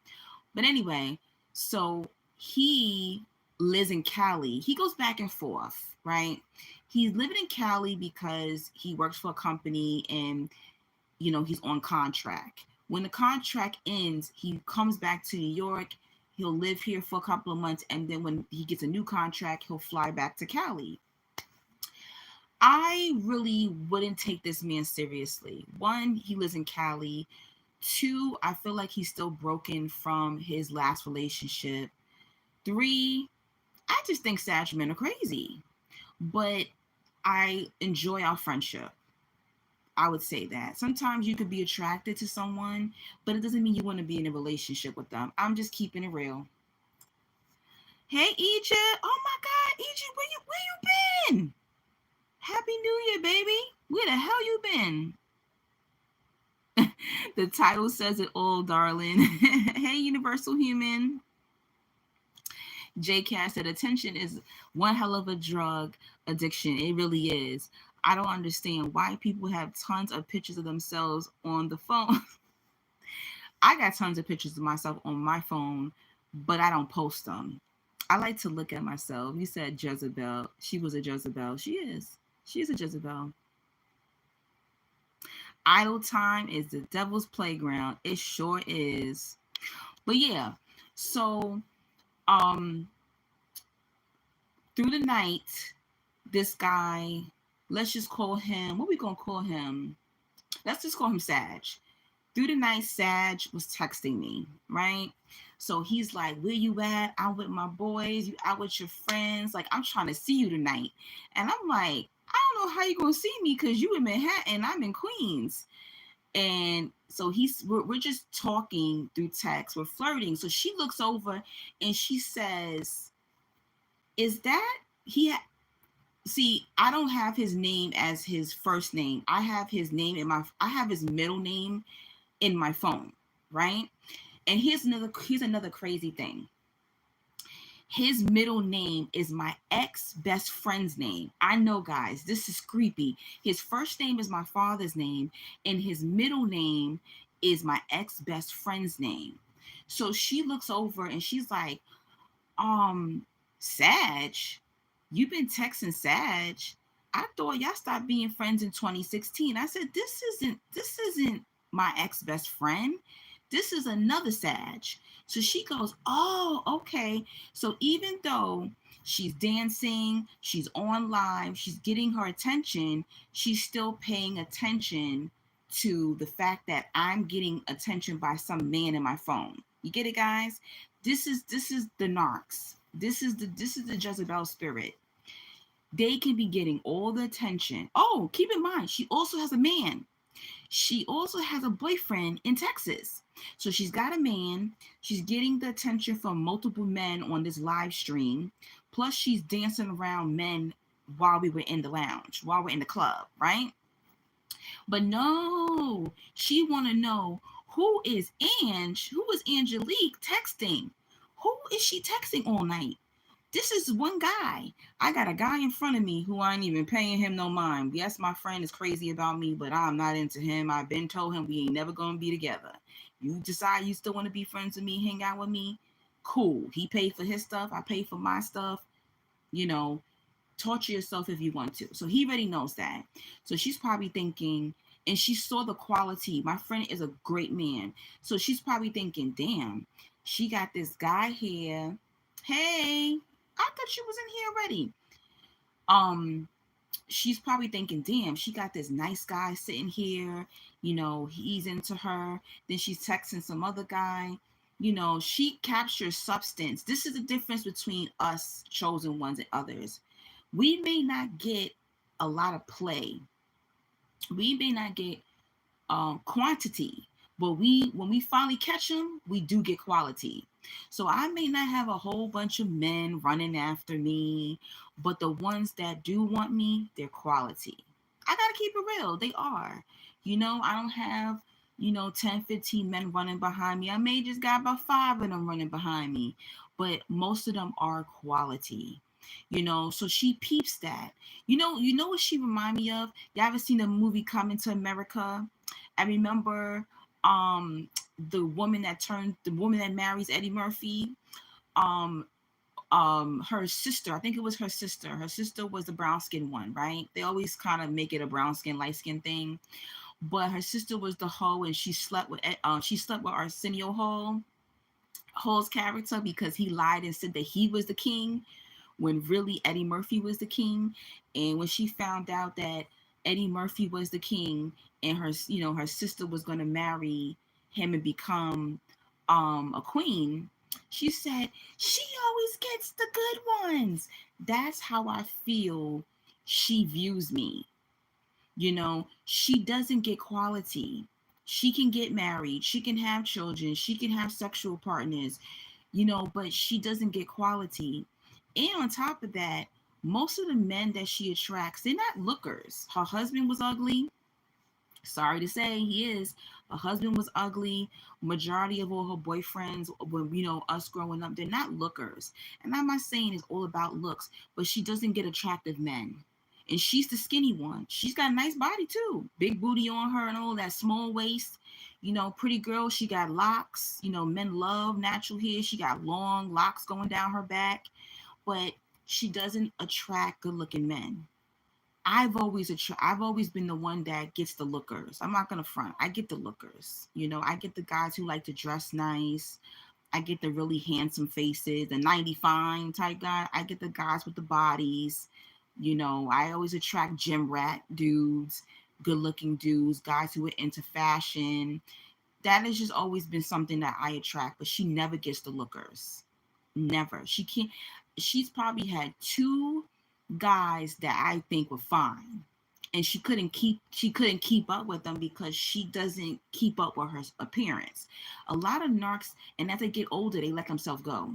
She's a narc that's letting herself go. Her skin don't look good. She might be small, but she doesn't keep feminine. She doesn't keep up with her hygiene. So a lot of these narcs let themselves go. They start gaining weight, they got bad skin, they got bad hygiene, their breath, the coochie, the pee be stinking. They don't keep up with their hygiene.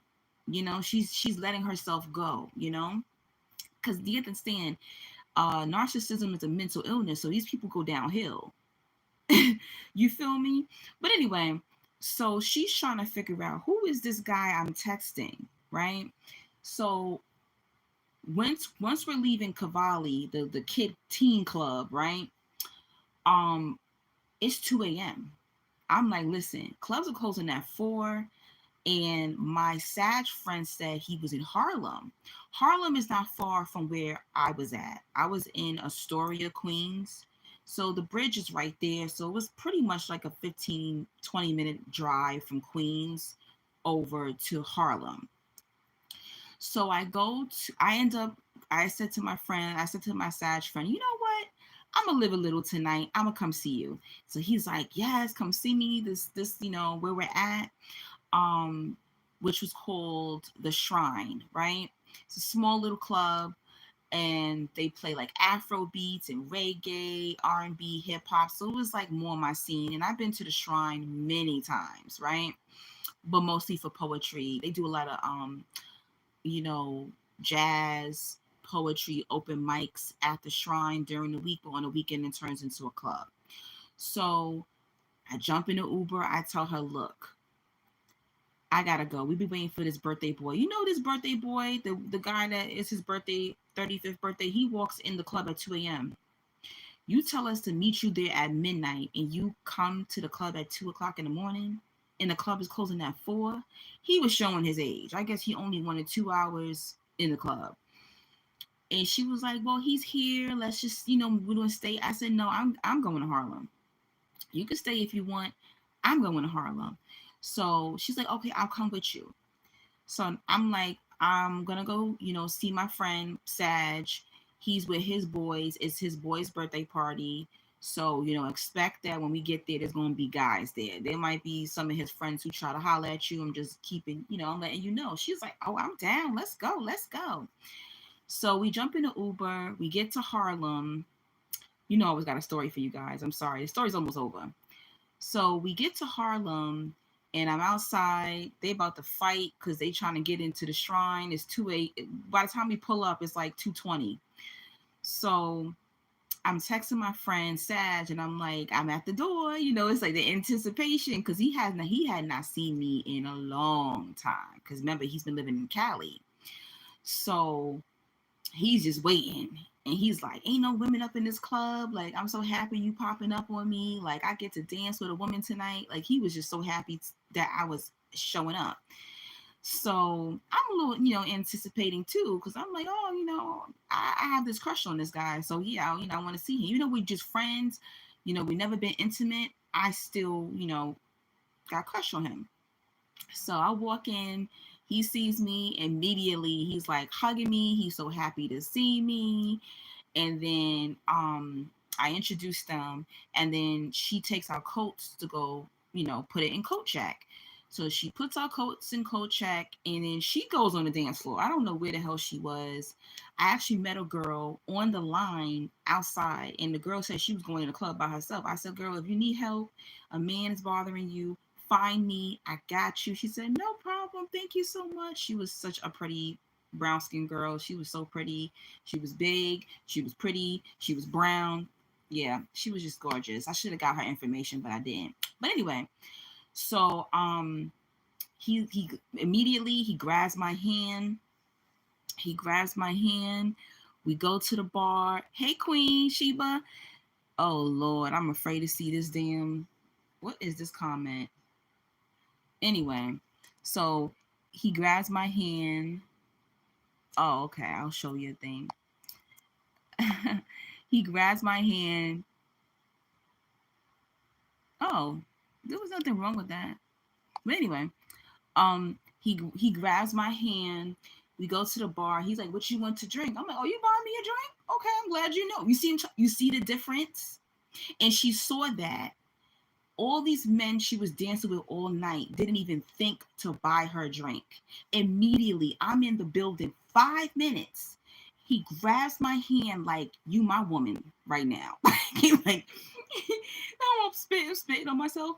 He grabs my hand, drags me to the bar. What you want to drink? Frozen drink on the rocks? What you want? Whatever you want. I got you. He buys my drink and I see her turn around and she's looking. Now she hating, guys. Miss Jezebel hating. Okay? She's looking, even the girl that we met online, she looking like, and she looking at him because he fine. I'm not gonna lie, he fine. And he bulked up. I don't know if he's on steroids or what, but he used to be, some people who used to date, some men, they naturally skinny and they got that V cut down there. He got that. But he's worked out so much. He's big. Like now he's looking like Hulk, okay? So he got on this sweater and he busting out his sweater. He looking good. His hair cut on point. He cut his locks off. So he just looks so handsome. You know what I'm saying? And they looking at him and she looking like, damn, like she just walked in here and he just grabbed her up, bought her a drink. That's how you supposed to be treated as a woman. This ain't no, I'm doing some magic spells on nobody. That's that's a gentleman supposed to treat you, right? So whatever, he grabbed, we get our drinks. He grabbed me. He like, come on, baby, we dancing, okay? We got only only an hour up in here. I'm dancing with you. I'm like, all right, cool. So now we on the dance floor, like we lovers and friends in a club, right? But you said hi, my favorite beautiful queen. I ain't supposed to be on here. I'm supposed to be on my hiatus, but I got on live tonight. I'm listening to you while working late today. Oh, I hope your shift goes well. I hope everything goes smoothly, and I hope time flies. But anyway, go back to the story. So me and him, we on the dance floor, right? I'm 5'3", he's 6 feet. He looking fine, I'm looking fine, and he like, oh my god, you look so good, you look so pretty, cause we really didn't see each other like that. You know what I'm saying? He's so used to watching me on TikTok, watching me, he used to watch me on IG. So he was just like, damn, you just look so beautiful. You smell good, you look good, and we're just dancing. We just all over each other, guys, right? And we even start kissing, right? So now I open my eyes, I turn, she's dancing with his friend. So now I'm like, I already know what she's doing. This is the Jezebel spirit. This is the narcissistic spirit. Now she's gonna try to compete with me. You can't compete with me because this right here with me and him is substance. We're actually friends. You don't know his friend. So she comes with his friend next to us, and they all grinding, and she got her booty all up on his friend, and his friend smacking her ass and stuff. And me and my friend, we just looking at them. I think it's funny. I'm laughing. He's like, damn, I guess my boy is feeling your girl. I said, I guess so. But I'm not gonna. I wasn't gonna tell him she ain't nothing but a Jezebel. I wasn't gonna tell him that. I was just like, let her do her. And she was intoxicated. So as a chosen one, you know how we are. We always like, or empath. You kind of like watching. You want to watch and just kind of look out for people like that. So I'm like, okay, she's good. She's with his friend, so I felt comfortable. And his friend, I read his spirit. His friend was really nice. I think his friend was into me. That was weird. His friend kept staring at me, and he kept saying, how did you meet Sag? How did you meet her, Sag? And I thought that was weird. It was like, why you want to know how he met me? But this is what it is, because even his boys can see the substance. His boys came over, they was looking at me, checking me out. I was just like, hi, happy birthday, nice to meet you. I took their pictures for them. you know it, you know Men can see class. Yeah, he did exchange numbers with my god sister, but he was focused on me. His friend was just like, who this the god is here, how he get her? I want to know how he got her. Men know the difference. All right. Men have this thing built in them. They know a hoe when they see a hoe. They know a wife when they see a wife. They know a goddess when they see a goddess.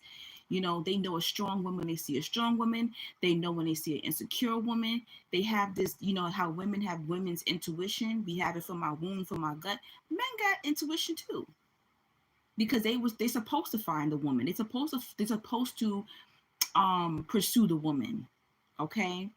So here's where I knew she was hating, but you know how like you see the hate, but you really like, man, I might be tripping. So now the club is over, and we're outside, and we're all trying to figure out what's going on. Of course, he was like, can I come home with you? And I was like, no, you're not coming home with me. You know, I just made that decision. Yeah, I could have got some. Your girl could have got some. But I made a decision, like, I don't want to sleep with him. That was just something that I made a decision to do. It's not about being lame. It's not about, I'm corny or I don't like sex or that. I made a decision.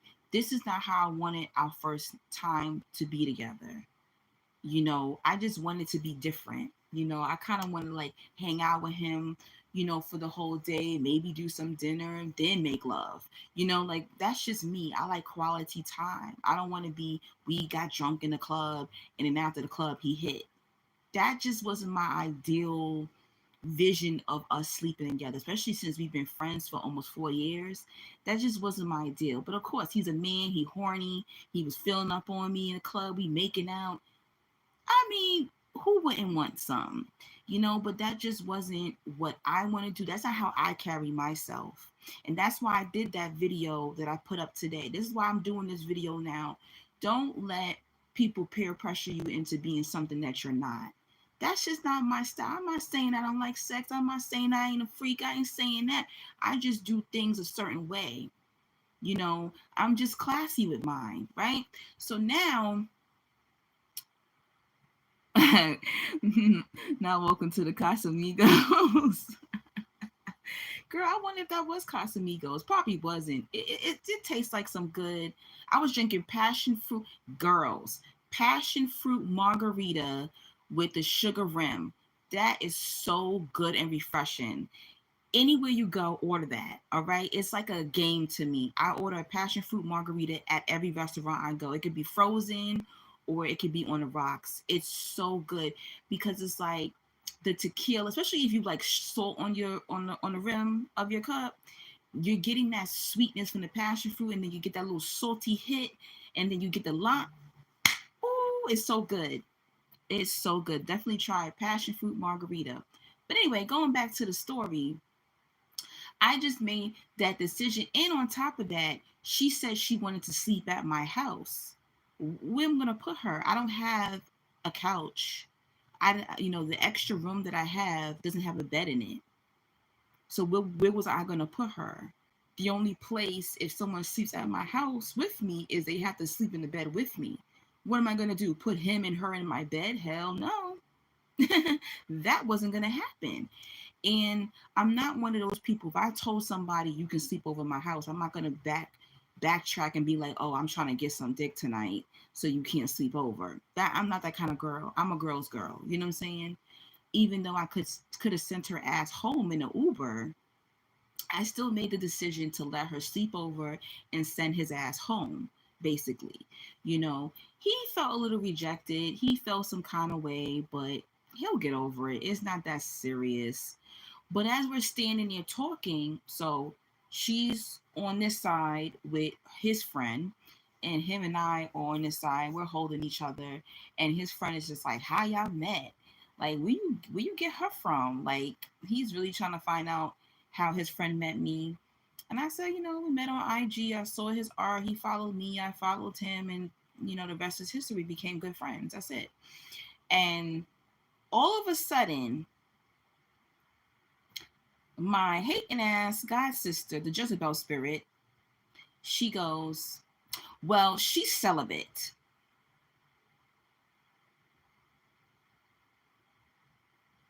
I look at Sag. Sag looks at me. I look at, we're going to call his friend Libra. I look, because he's a Libra. I look at his friend Libra. Now everyone's looking at me. Like, what is she going to say? And I said, what the hell are you talking about? I said, do you know what celibate means? I said, who the fuck told you I'm celibate?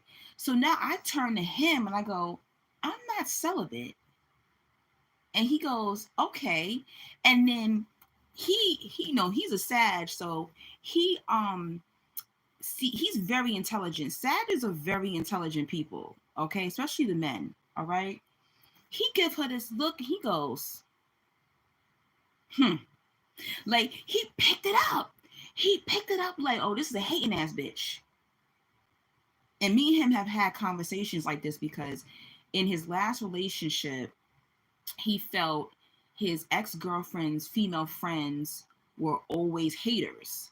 So he don't like girls. He cannot stand female friends, right? He's one of those boyfriends that would literally try to get you to leave your female friends because he feels like females could be very evil. Female friends could be evil. So he gave her that look. And I'm looking at him, he's looking at me, and I was just like, what are you talking? I said, do you even know the definition of what celibate is? I said, oh, so because I don't jump on dicks like you, and I haven't had sex since July, that makes me celibate? So now the fellas is like, ah, they start laughing. I guess they want to like kind of like loosen up the energy. And I was just like, I don't even know what the hell she's talking about. Like, guys, that was hate. All right? That was hate. Why are you mad? Why are you mad? Because you saw him in person. You saw he fine. I showed her his art. She was like, that's his art? Because I bag them with substance. Oh, because he's college educated, he's an artist, he's good looking, he's in shape.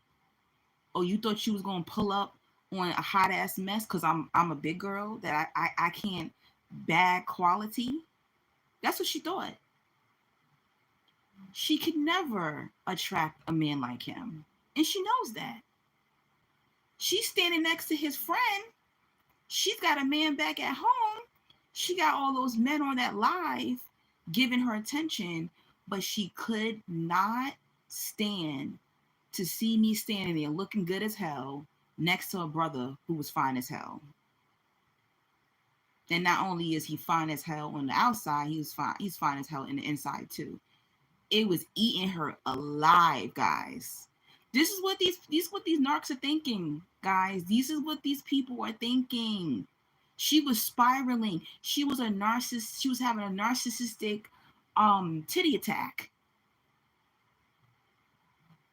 She couldn't take it no more, to the point she was like, oh, I'm gonna go get some food. She walked away, went into the store, ordered some food, and then she came back and she must have felt guilty. She was like, oh, I'm gonna buy you some food too. What you want? I'm gonna go get you some salmon and rice. I'll be back. I'm gonna go order you some food.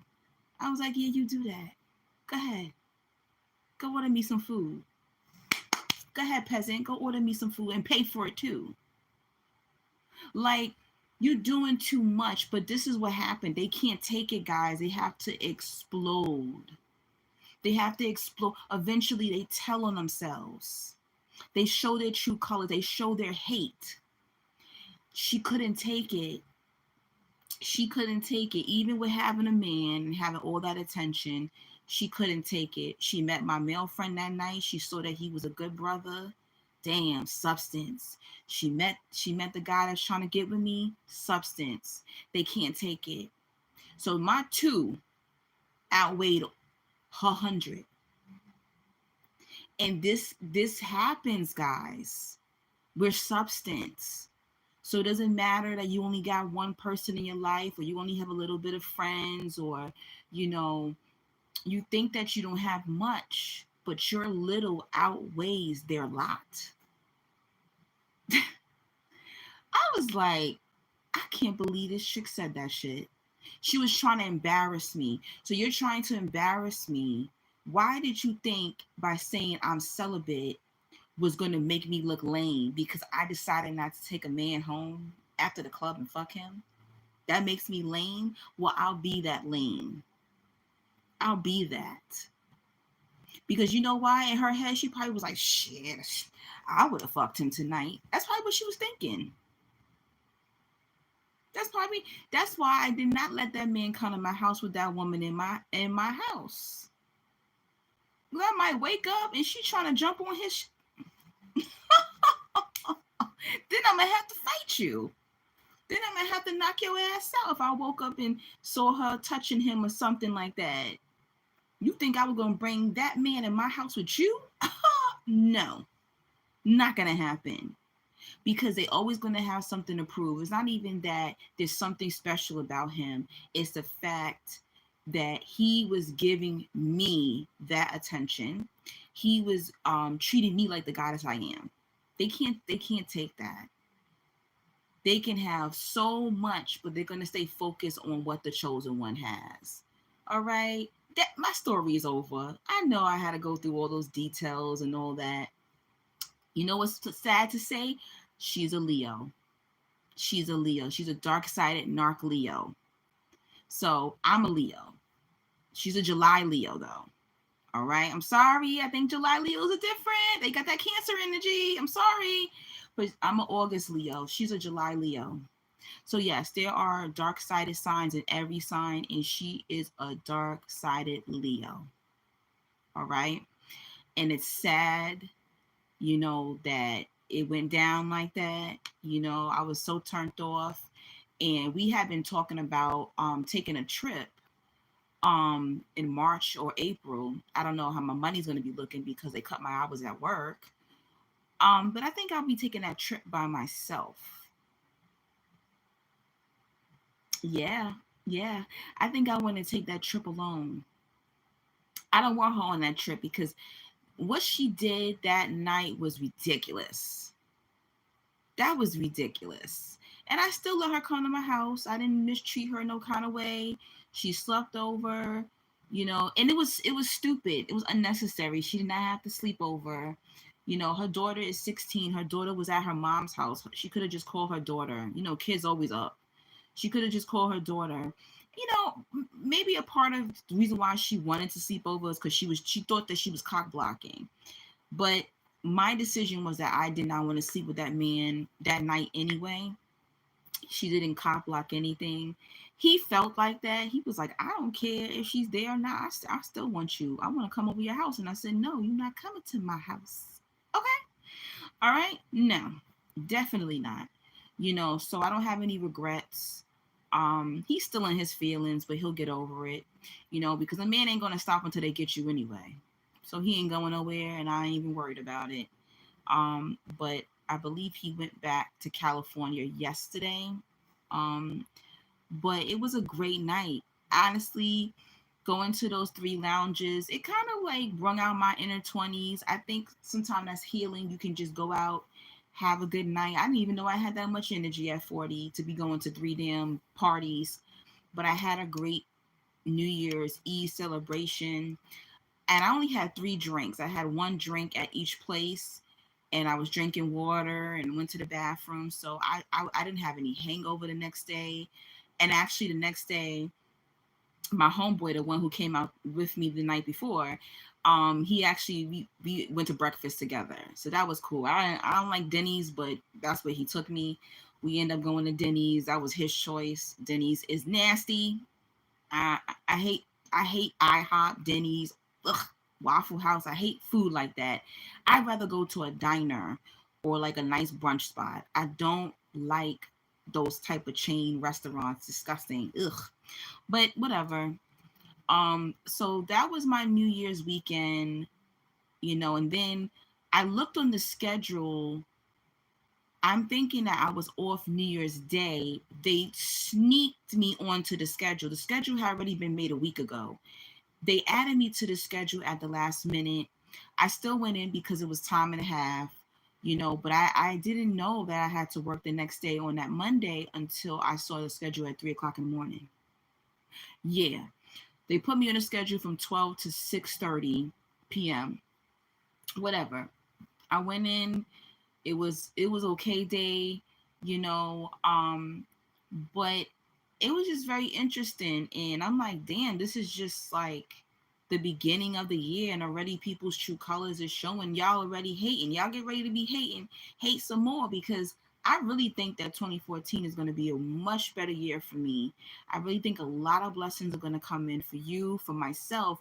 So yes, I guess this is training for me seeing the hate in people. You hating in January. Wait till you gonna be hating in February, March, April, May, June, July, August, September, October, November, December. You gonna be hating all 12 months. Cause my blessings is about to come up. Okay? So get comfortable. They gonna have to be hating on everyone who did the spiritual work. All their abundance and blessings are coming in. All right. And never ever think just because somebody has more than you think they got more than you, that they won't hate on you.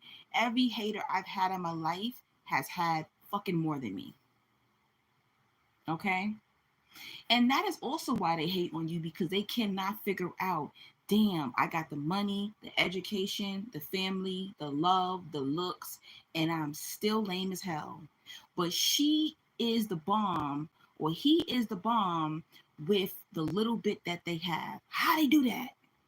How they doing that? Because it comes from our spirit. It comes from our character. It comes from our soul. You can't buy soul in the store, baby.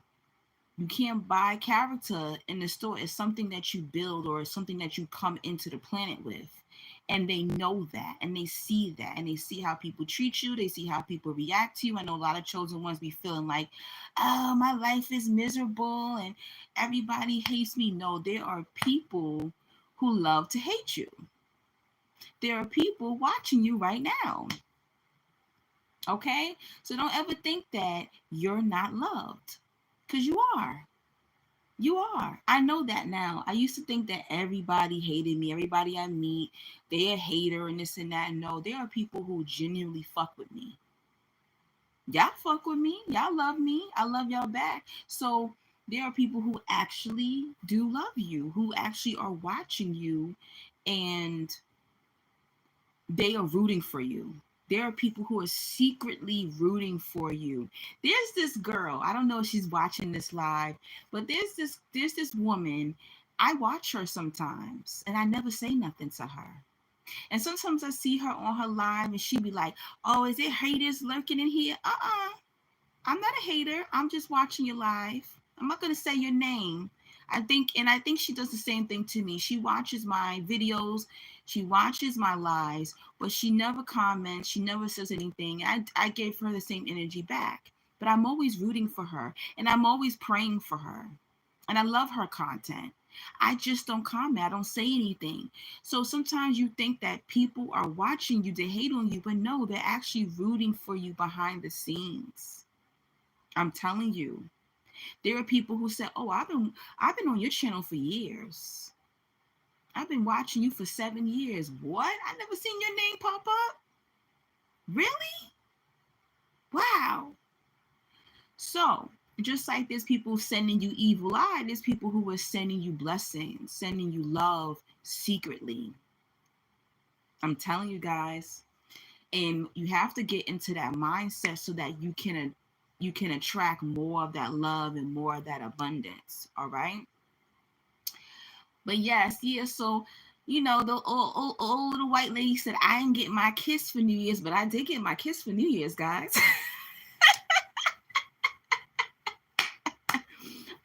I could have had more than the kiss, okay? And guys, I'm not gonna front. He fine as hell, so it was very hard to reject him that night. He fine as hell, okay? And he packing. Okay, I ain't gonna tell you how I know that, but he packing too. But that is the willpower of a chosen one. We can look at people who are fine as hell and still be like, "Nah, I'm good. I could wait. I'm gonna do it a different way. I want that respect. I want that love. You know, um, but yeah. So, whatever. I really I'm really shocked. It's only 4 days into the new year. I'm really shocked. I'm shocked. But that's love. I look at it, I look at the hate, that's love, and that's an indication that I'm doing something right. That's how I see it. It is annoying, but I'm looking like, damn, I must be doing something right. Y'all got more than me. That woman is wealthy. The rich, she's a rich white lady. Do you know those rich people who they work just to have a life? They don't really have to work. She's like that. She comes from a rich Jewish family. She didn't work for 30 years. Um, she has huge diamonds, gold. She wears. I'd be like, why you got a 3 carat ring on at work? Where you going? So this woman is wealthy, and she's still a hater. Because chosen ones possess the things that you can't buy. All them diamonds, okay? I could take one of her diamonds and go on vacation right now. I can take one of her diamonds and go move to Mexico right now and change my fucking life. You know, but even this wealthy woman with diamonds on is still a hater. Let that sink in. All right? But I hope everyone has an amazing month of January. I don't think I'll be back on live this month because I really need to take a break this month and recharge. But when I do come back, I will have, more content. But what I want to say is that I still do phone sessions, guys, right? I do life coaching, meaning like if you have any spiritual questions, if you're going through spiritual experiences, you want more understanding of chosen one journey, you're trying to figure out what you should do next, you have questions about your spiritual gifts, you can book me. Phone sessions is not a Zoom call or anything like that, or FaceTime. It's phone, on the phone, voice phone calls $20 for 30 minutes, $40 for 1 hour. I also still do take donations. Okay. Just because I have a shitty 9 to 5 right now, I still make my money from YouTube. This is my living. Okay. So book a phone session with me this year, or just to even just talk, like empathetic calls. Maybe you're going through something, you feel like you can't tell your business to your friends, to your family, you need someone to talk to, you can talk to me. All right. All that information is always in the comment section and description bar. When I get out the live, I always drop it down in the comment section. All right. I hope everyone's 2024 is amazing. Hey, Trey, were you in here or you just came in here? I guess you got to watch the playback. Have a great night. And yeah, that's it, guys. I hope you enjoyed this live. Don't forget to also donate. Okay, I'm glad you did see it. Don't forget to donate as well. Let me see something. Let me put my information here again. I had so much fun telling you those crazy ass stories. Thank you. Thank you for I hope you feel better, darling. Everybody's sick. Everyone got sick. It's crazy. Um but yeah, don't, dust the haters off, and understand that it's a compliment that you even have haters. It is a sign that you are doing well in life. Okay. It is a sign that your character is beautiful. It is a sign that you have something to hate on, right? You challenge people. Your character and your spirit challenges people. So take that as a compliment, and that not everybody who is watching you is hating on you, but they're admiring you and they're taking notes. A lot of time people hide because they literally jack your personality. They jack what you say, they jack your personality, they jack your ideas. So they don't want you to know that they're watching you, because they take your personality and they use it. They take your ideas and they're using it behind the scenes. So that's the reason why they don't want to show their face. All right. That also happens. I've sometimes watched people's channel and they saying words I'm saying. I'm like, hold on. I just said that in my video. So that's the reason why they don't want you to know they're watching you, because they literally are becoming you behind the scenes. They admire you so much they start embodying you. It's very weird, but it happens, guys. But yes, have an amazing January or 2024. If you don't come back to my channel, please subscribe. I hit 5,000, guys. I've been on YouTube since 2016, and I finally hit fucking 5,000 subs. Thank you so much for 5,000. Now let's make it 10,000. So tell a friend to tell a friend to tell a friend. I would love to have at least 10K by the end of this year, if that is possible. Okay. So subscribe, stay a while. Let's turn that 5K into $5,000. Let's do that. All right. That's what I'm trying to do. I'm trying to see 5,000 in my bank account. Okay. But thank you for the love, the support. Thank you to everybody who donated during the holiday, who donated when I needed a locksmith, and who donated for New Year's. Thank you so much. I love you. Appreciate you, Soul Tribe. Have an amazing weekend. Yeah, tomorrow's Friday. Okay. Go out. That's your assignment. Go out like you in your 20s, or if you are in your 20s, go out. Okay. Go party, or you don't even have to drink, or go do something fun. Go take yourself on a date. That is your homework, okay? And I want to hear about it when I come back, all right? I'll be back probably the end of the month or in February. Love you guys. Take care. Bye-bye.